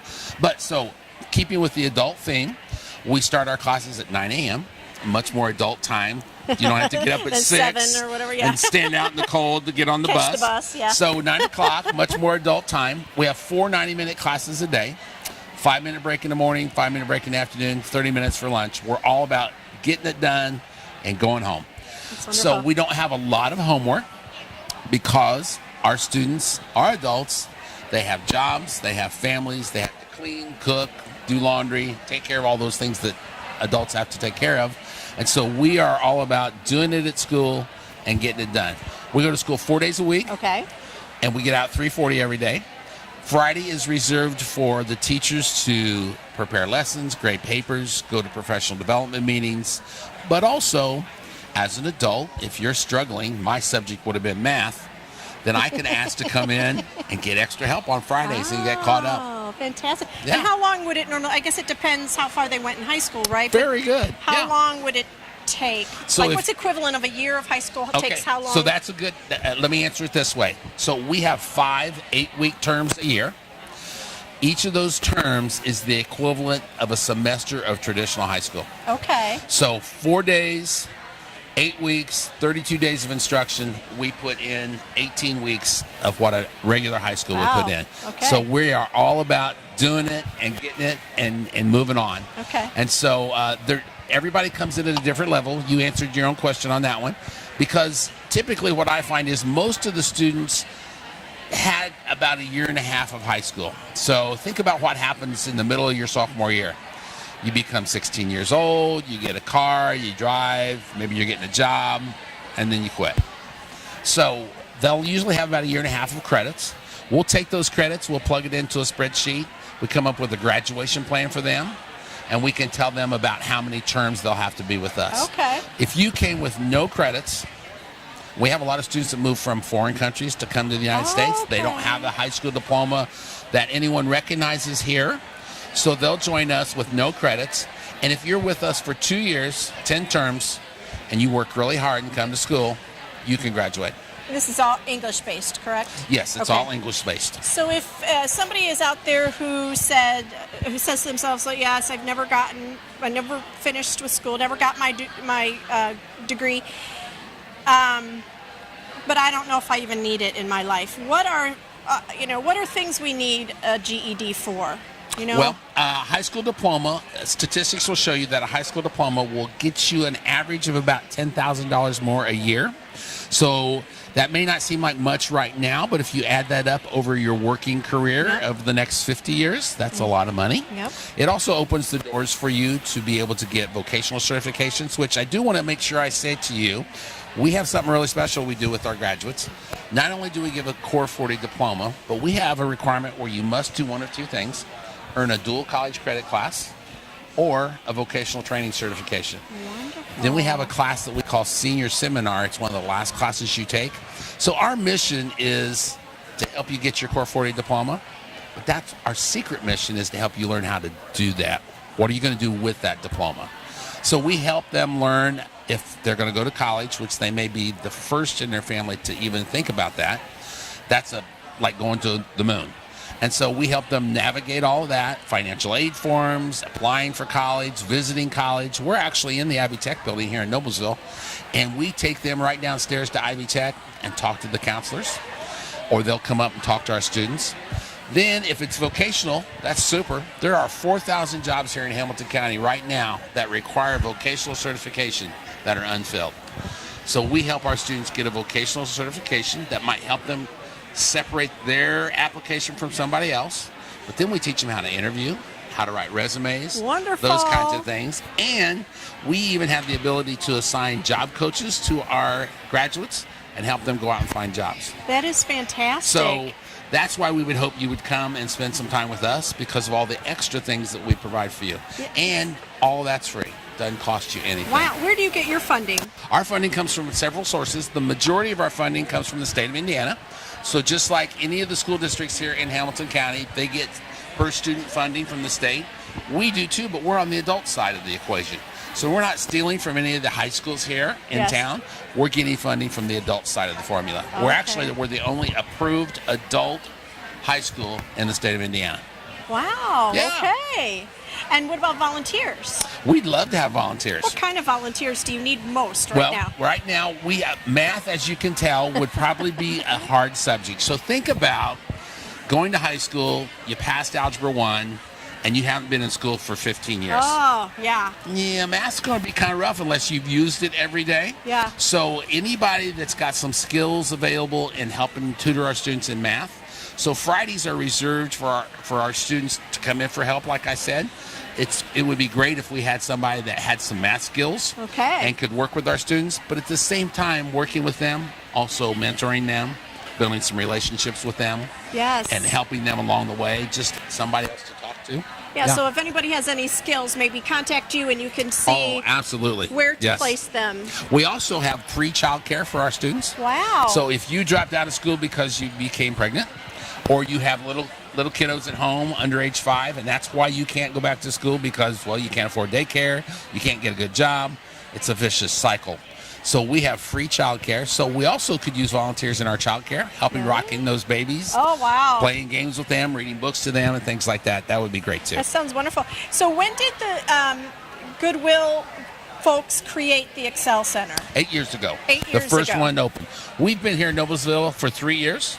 We've had 111 graduates, and we are getting ready to have 30 more walk across the stage at the Ivy Tech building in June. And so we're getting close to 150. That's awesome. Fantastic. And your address again? 300 North 17th Street. We're in the Ivy Tech building here in Noblesville. And so if anybody wants to either volunteer or to find out about coming into your program, your website is the best bet? Absolutely. The Excel Center. Okay. Just Google that, and then there's one for Noblesville. Okay. Click on that link, and then you'll see all about our so school. Google Excel Center Noblesville, Yes. and you'll get to the website. Or you could go to the Goodwill Indy page, and there's also an Excel link, and you could click and find us there. That's another great way. Thank Yeah, you so you much. are welcome. Very exciting. Thank you. Oh, thank you. There. Thanks, Steve. Yeah.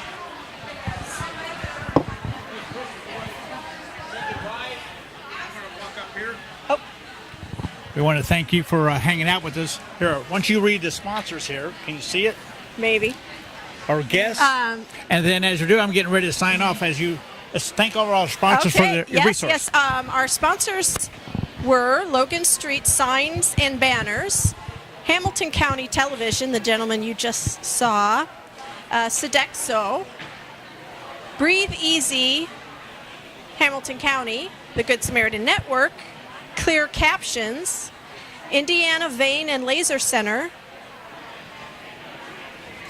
the Medical Spa, I need glasses, Noblesville Township Trustee, University of Indiana Hospital, North Hospital and Saxony Hospital, and PHHC Partnership. Say goodbye. Goodbye. Thank you everyone for watching today. See you next year. See you next year. Bye-bye.